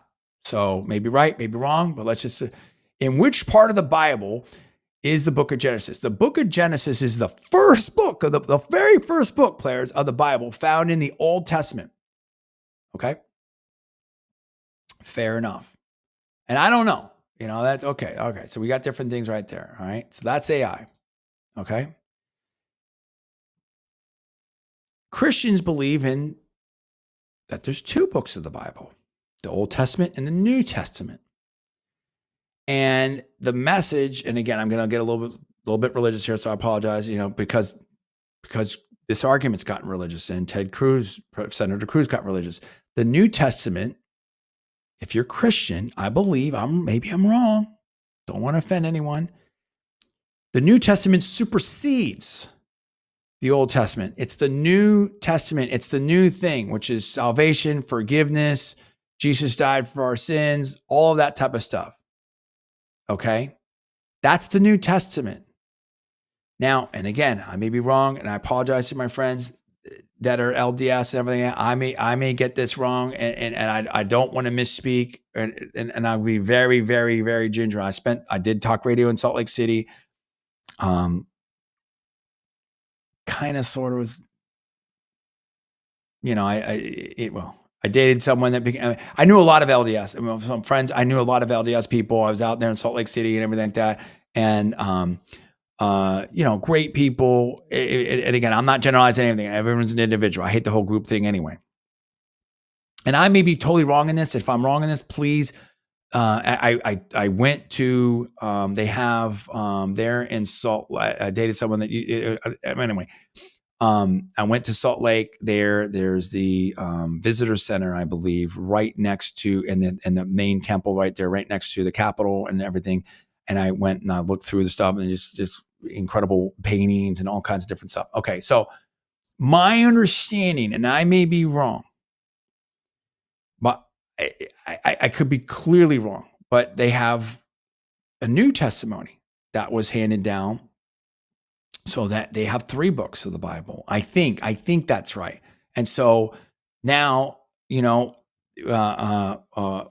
Joseph Smith and stuff like that. So that's they have that, they're following, I think, that testimony.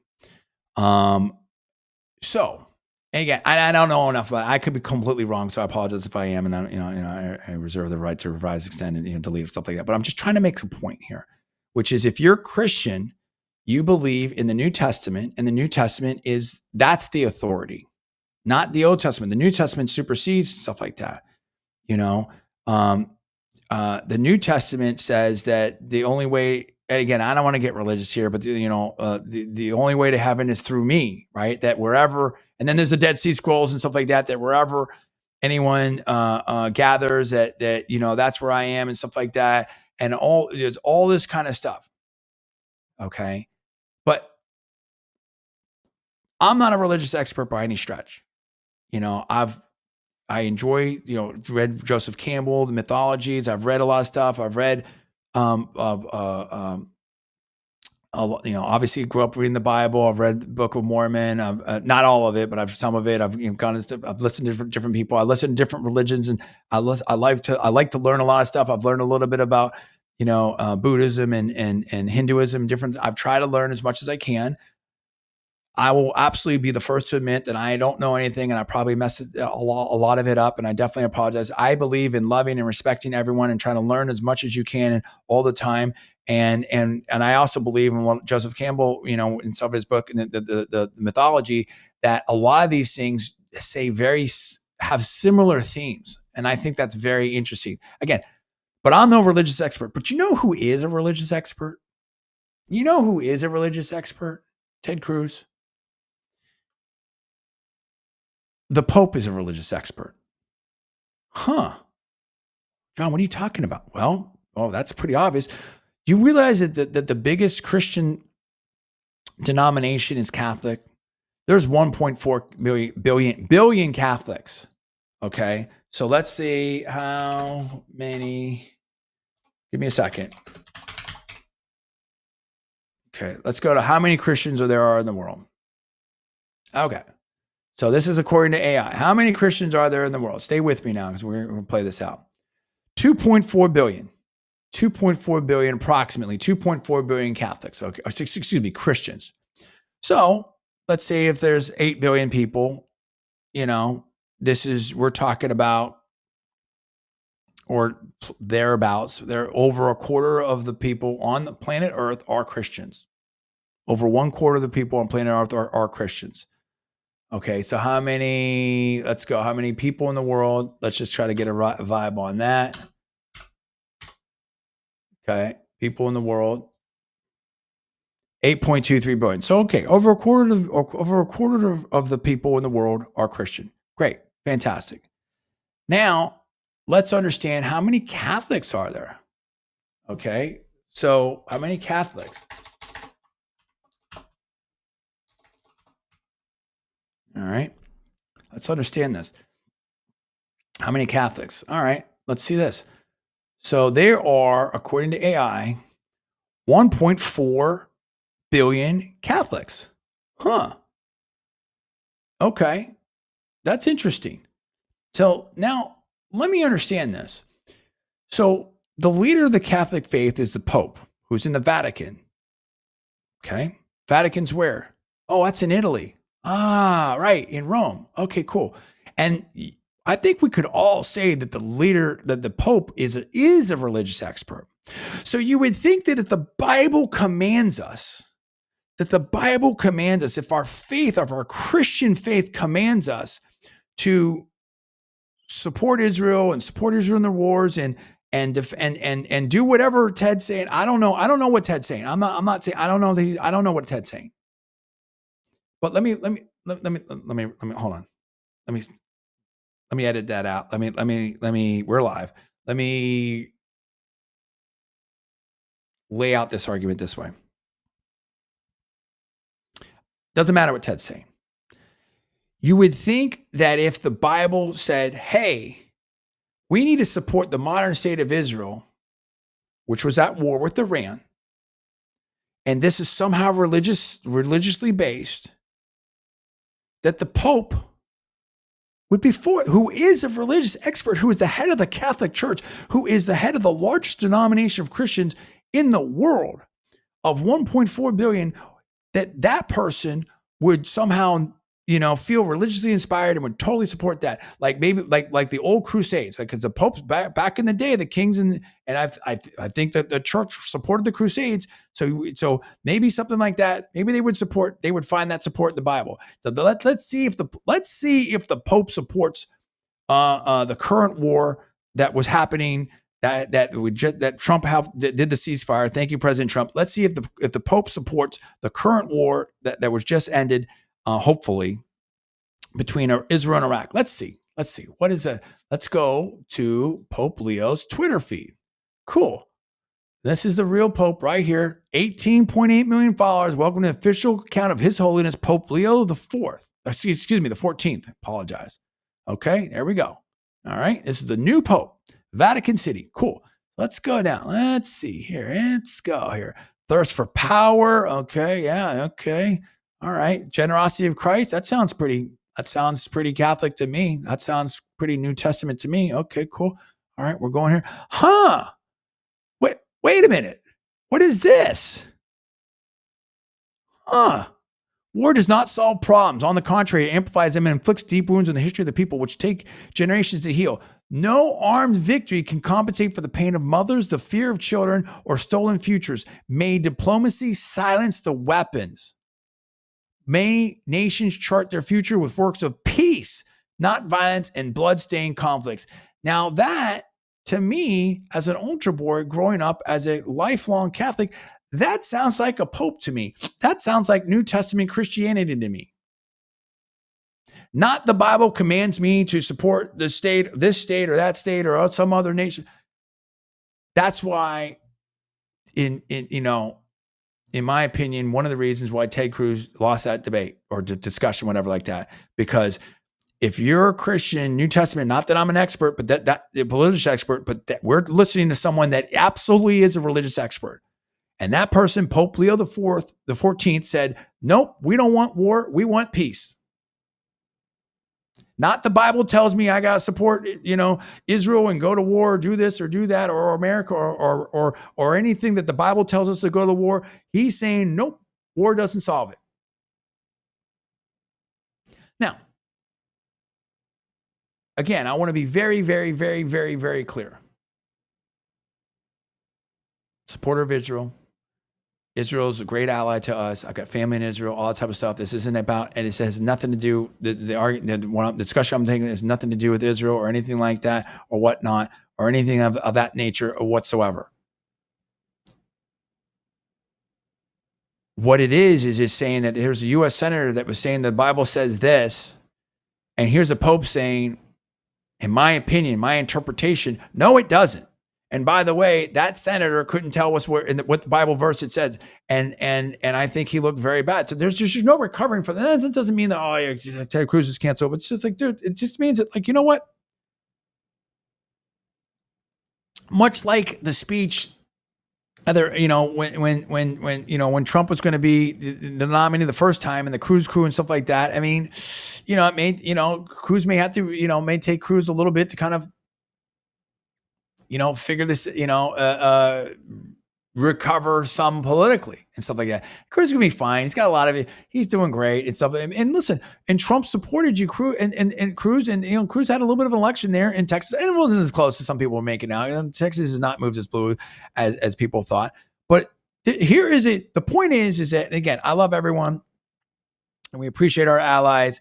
And all my other comments have stand that I think that nobody want to see Iran get a nuclear weapon, and that's the thing. I mean, and in Iran, you're dealing with a theocracy there, and Israel has had problems and threats and been challenged and stuff like that and everything. And all the other comments stand, and I think Bibi did a great job, and Trump did a great job. But obviously, sometimes there's different opinions on different things. The point being in this segment is, so I don't get it twisted, and let's not cast aspersions and throw names around or anything like that. The point that I'm making right now, siloed, is I don't want to hear my senator, our senators, not my state, but our U.S. senators that represent, they're from states, but they represent all of us. I don't want to hear a U.S. senator talking or Speaker of the House talking about the Bible says X to do this policy, and here we see the Pope, the leader of the Catholic Church, the largest denomination of Christians, says no, it doesn't, basically. So there you go on that. All right, now we've gone longer than I wanted. Okay, so now let's talk about, and again, I'm trying to cap this off because listen, I'll cover the news, but I really don't want to talk about this stuff for a long time. This is not minute to minute, second to second for me, hour to hour, day to day for me. It's just not, dude. It's just not. And now, if I lived in the region, maybe that would be different. I don't. I live in America. We're here, and we have a lot of things. We got fentanyl problems. We have interest rates. We have immigration stuff. We have jobs. We have all kind. We have our own things we got to handle right here. But I can just tell you, prolonged war is not good for anyone. We have to find peace, love, security, opportunity, prosperity for everybody. Do unto others as they do unto you. Golden rule, all that type of stuff, right? mayoral race. And perfect example, perfect segue in some respects, this mayoral race. So we had a lot of people talking about, look, and then understandably, it was news and it was a war going on, and it was very serious and it was scary. And I had family in bomb shelters, and it was scary. We were scared. I didn't get a lot of sleep. I mean, it was very scary. I fully get that. And hopefully it's solved, and we'll see. Well, the other thing I will say real quick before the idea that there was going to be regime change, we didn't see any inkling of that on the streets of in any serious significant size. I'm not saying this report, regime change. I mean, Israel took out a lot of the leaders, stuff like that, and there is no regime change.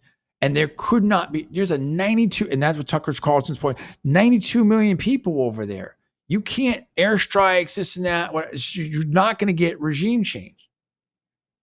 You're just not. It's not going to happen without boots on the ground and a serious thing like that. There isn't regime change with Ukraine and Russia, and there's over 1 million people dead in that. It's just that's a very, very tough thing. And we've had a bad, and so it just wasn't realistic. So again, when we're sold these things of, it's got about to topple and that, whatever, we'll see what happens, but that's got to come from the Iranian people. It is very difficult. And the color revolution, stuff like that, like it's just not been, and we've talked about that before. Okay. Meanwhile, New York City, oh my gosh. So it's, again, my policy was Trump's policy, Charlie Kirk's policy, Bacha Unger, I think, Aina Polina Luna. We're all in that, a bunch of us that come from it in different perspectives.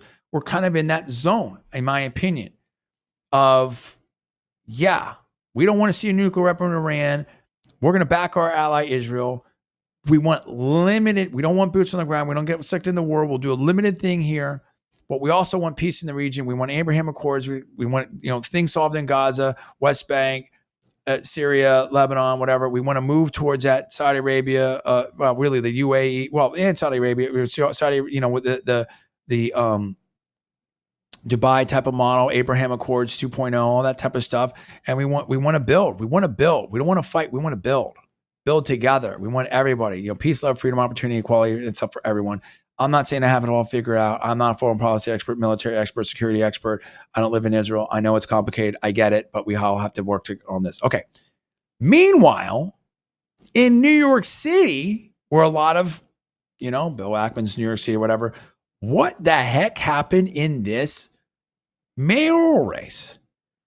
I thought Cuomo was going to run. All of a sudden, this dude comes from I wasn't on my radar screen until and I'm a political expert. I don't really follow the New York mayoral stuff, but I kind of heard about this maybe about a month-ish ago, plus or minus. Oh my gosh. And this dude totally won. I mean, it was crazy. And so here we go. Cuomo concedes to Democratic Socialists backed by AOC and Bernie Sanders. So while some were castigating Tucker Carlson and all this type of stuff, look at what happened in New York City, players. I mean, I don't know what's going to happen. I mean, I'm living in Florida. We may see a lot of people from New York coming on down to Florida, but some of this has happened. We've had a leftward drift. And again,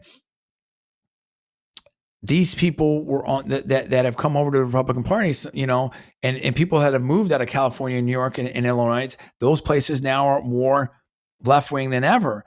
And I've had, Gary Tan from I'm not speaking for him, but you can check out his feed from Y Combinator talks about how San Francisco, in my opinion, has gone too far left. And you have Gavin Newsom, and we've seen whether it was the Palisades things or these things happen out here. I mean, you look at the leadership in LA, you look at the leadership in California, and people are criticizing it. And people are criticizing, whether it's crime problems, homeless problems. There's different things that are going on, and now you've had decades of left wing policies that have just run amok, in my opinion. And it's just not working. It's not working. You've had Tesla move out of a lot of companies moving out of California and stuff. And so here we have, again, this is, and I've just seen snippets. I don't know the whole thing or policies, stuff like that. But you've seen a lot of things happen here, and I don't know how long this is going to go. But you have here, this is public domain, C-SPAN, the speech here. But I mean, and it just goes to show you that look, this is not of democracy. Here we go. Okay. Every new voter registered, that is faith renewed. Every voter who traveled through with. Hold on, let's try to go a little bit back here. Let's see. Let's just see what the start of the speech is. Okay, hold on. I don't know what he said. I have not heard this. I have no idea what he's going to say. Let's find out. This is the Democratic primary winner right here of the New York mayoral candidate.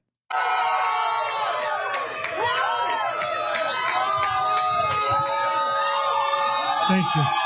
Thank you. He wins, and he wins by a lot. Okay, this wasn't super close. Thank you, my friends. I mean, and he beat former governor of New York not that long ago. So it shows you how far left the left has moved. Tonight, we made history. In the words of Nelson Mandela, it always seems impossible until it is done. So I'm just going to stop for this for a second. So, I mean, again, obviously foreign policy, very important, everything like that. But I mean, this is happening right here in America and stuff like that. And I'm not casting any aspersions on anyone. I don't know this dude. I don't know his policy. I've seen some policies that seems like it's pretty left wing in my opinion. I just don't know. But I think this surprised a lot of people. And I'll let him speak for himself. He was already a state assembly member. My friends, we have done it.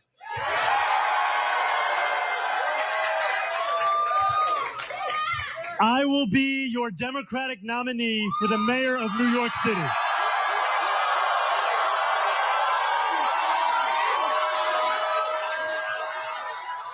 Okay, let's pause on that right there. Now, looks like Cuomo. So he at that time he got 43.5% of the vote. Cuomo got 36.4% of the vote. So not super blowout, but not really that close either. And then Cuomo concedes. So now it's ranked choice voting. There's all that talk. I'm not really up to speed on this, on what's going on, but I mean, this is very surprising to some people. And so this does. I don't think that a lot of people saw him as more the left leaning candidate, backed by AOC, backed by Bernie Sanders. Before, we used to have a Democratic Party that would nominate the Joe Bidens and the Hillary Clintons, and the Andrew Cuomo's and stuff like that. And now it looks like it's a different point in the Democratic Party. And so this is, and that goes back to why some of the people that may have joined, us from the Democratic Party now over on the Republican Party and President Trump's coalition, they've joined that because the Democratic Party moved too far left. And you had Elon Musk talking about that, and Joe Rogan talking about that. And it's the old Ronald Reagan line, who used to be a Democrat too. I didn't leave the Democratic Party; the Democratic Party left me. So, okay, why you're casting? I mean, so that's what I'm saying. That's why I started the show this way, the Gilligan's Island version of politics, which is to say that, like, look, before you start criticizing and trying to throw people off the island of who's acceptable and who's not acceptable and whatever. And I'm not saying that they all. I don't want to say that. Obviously, there's a different range of different, and there's some people that vote for President Trump that I don't listen to, and whatever, and all that. We can have that kind of discussions, but understand what the alternative is. Understand that you may need a coalition, before you don't start kicking people off the political train, if you will, political island, if you will, and canceling people. And I think that a debate and discussion is healthy. And what's the alternative? Here you go. And you see how far left the Democratic Party, at least in New York City, has gone potentially. I don't know this. I've seen some policies. It was like, I don't know. It was like, it was the rent stuff and some other stuff. And just, I don't know. Here we go.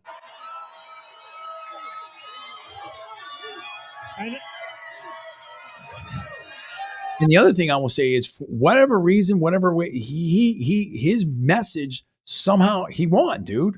So his message is being successful politically. It resonated with some voters in New York City on the Democratic side. So that tells you something right there. Ilhan Omar AOC, Bernie Sanders, they are sitting members of Congress in the Senate. So, I mean, there are constituencies out there for that. Okay. An hour ago, I spoke with Andrew Cuomo about the need to bring this city, Aaron Bass, Gavin Newsom. about the need to bring this city together as he called me to concede the race.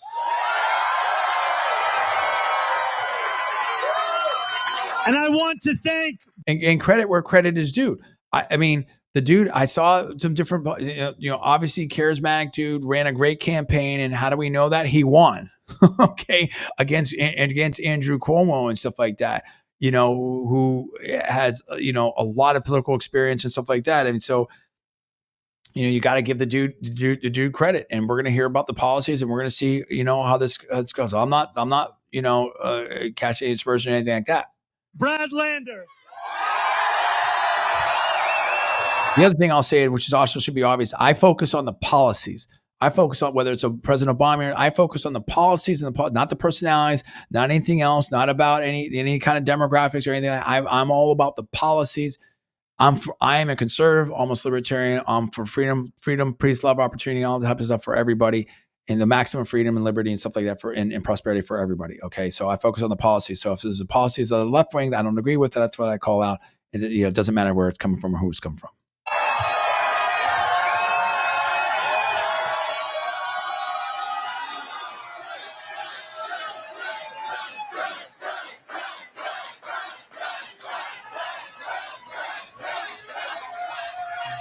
Who did exactly that.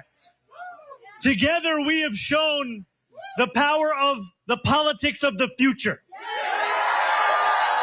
One of partnership and of sincerity.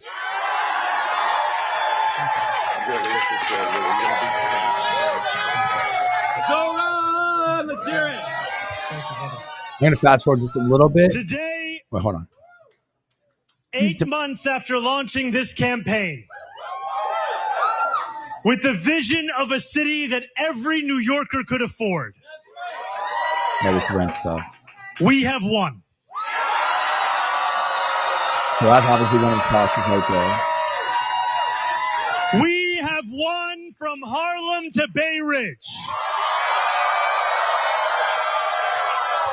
We have won from Jackson Heights to Port Richmond. We have won pouring rain. Children who called parents. Strangers who care about those they will never meet. A New York that believes in each other and in itself. This is solidarity. And it defines. So now, I don't know enough about like the whole thing here, but I'm just saying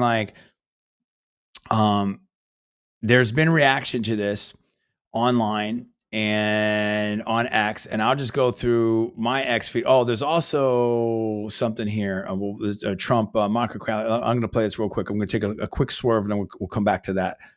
This is Trump at NATO. I still have this up because otherwise I'll probably lose it, and I don't know where I'll find it. Super. This is Trump at NATO, C-SPAN, also public domain. Let's just play this. I don't know exactly how it's going to go. It's a photo op of everyone getting together here, and here we go. That's not allowed. You know it. Can we take photos for the president? Nope.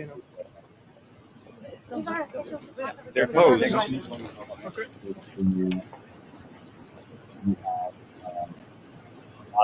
Kron there, Starmer there, Zelensky there, Mark Carney there, tons of leaders there. Okay, all over the place. So the NATO summit, so very, very interesting there. So now, I'm just going to refresh this and just go through the feed a little bit and let it speak for itself. I don't know what we're going to see, so I can't guarantee everything. I'm not, endorsing or condemning anything here off the top. I don't know what we're going to see here. Okay. Okay. So let's see here. I did see definitely some people reacting. Okay. Right here.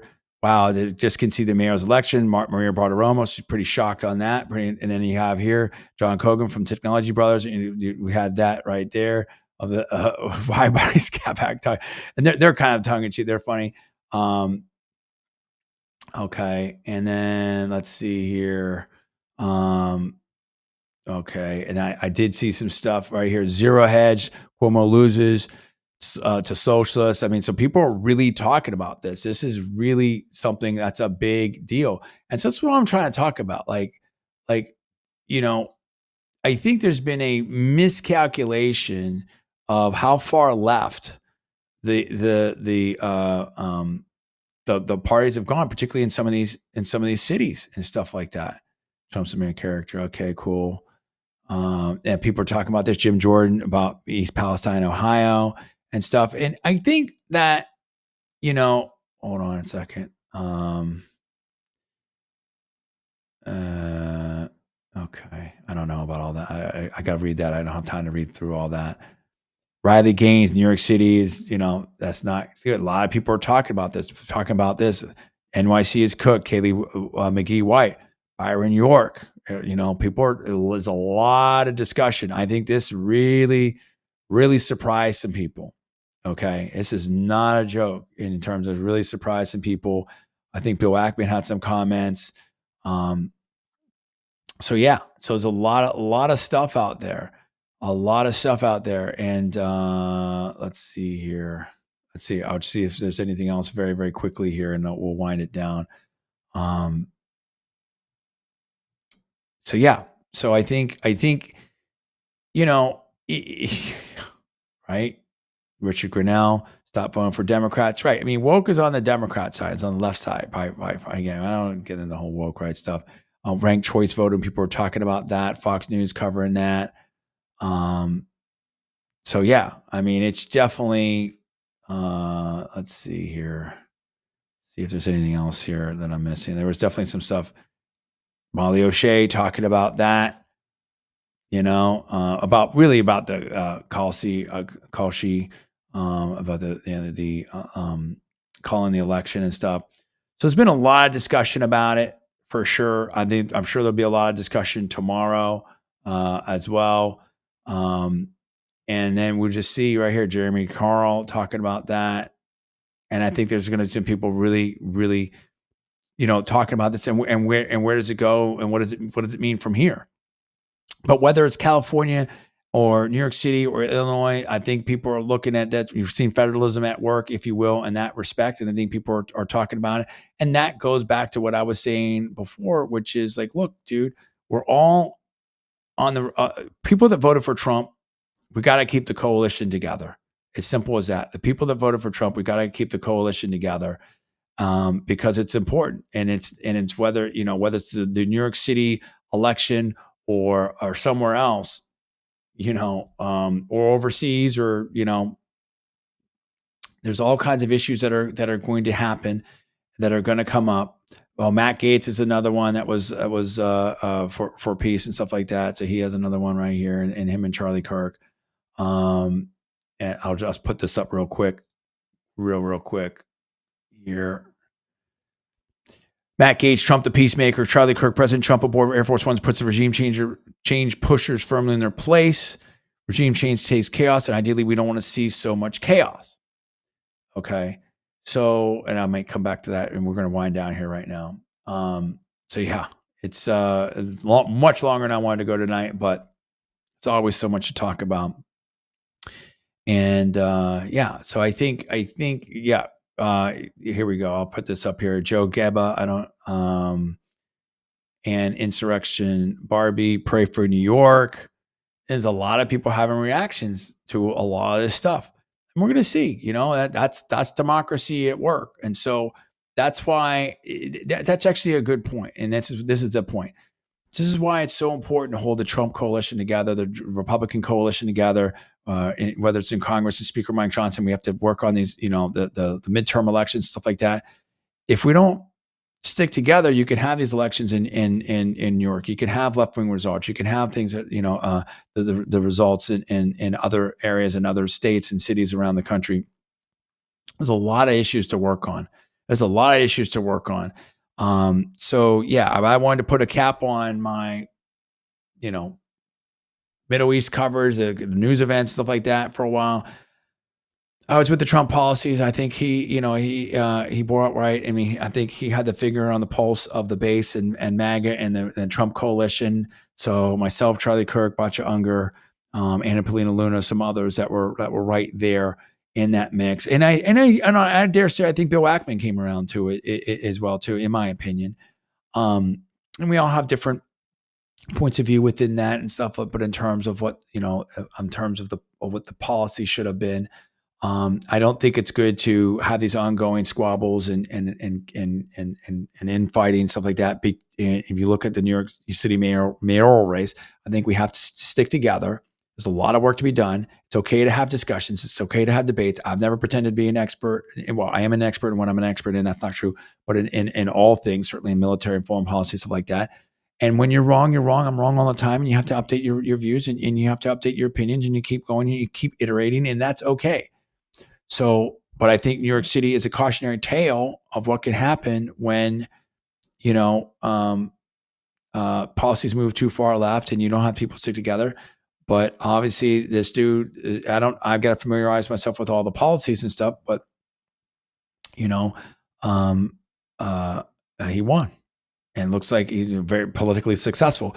So if you are, and this is the other thing I would say, let's say that your cause is, I don't know, powerlifters that want powerlifting taught in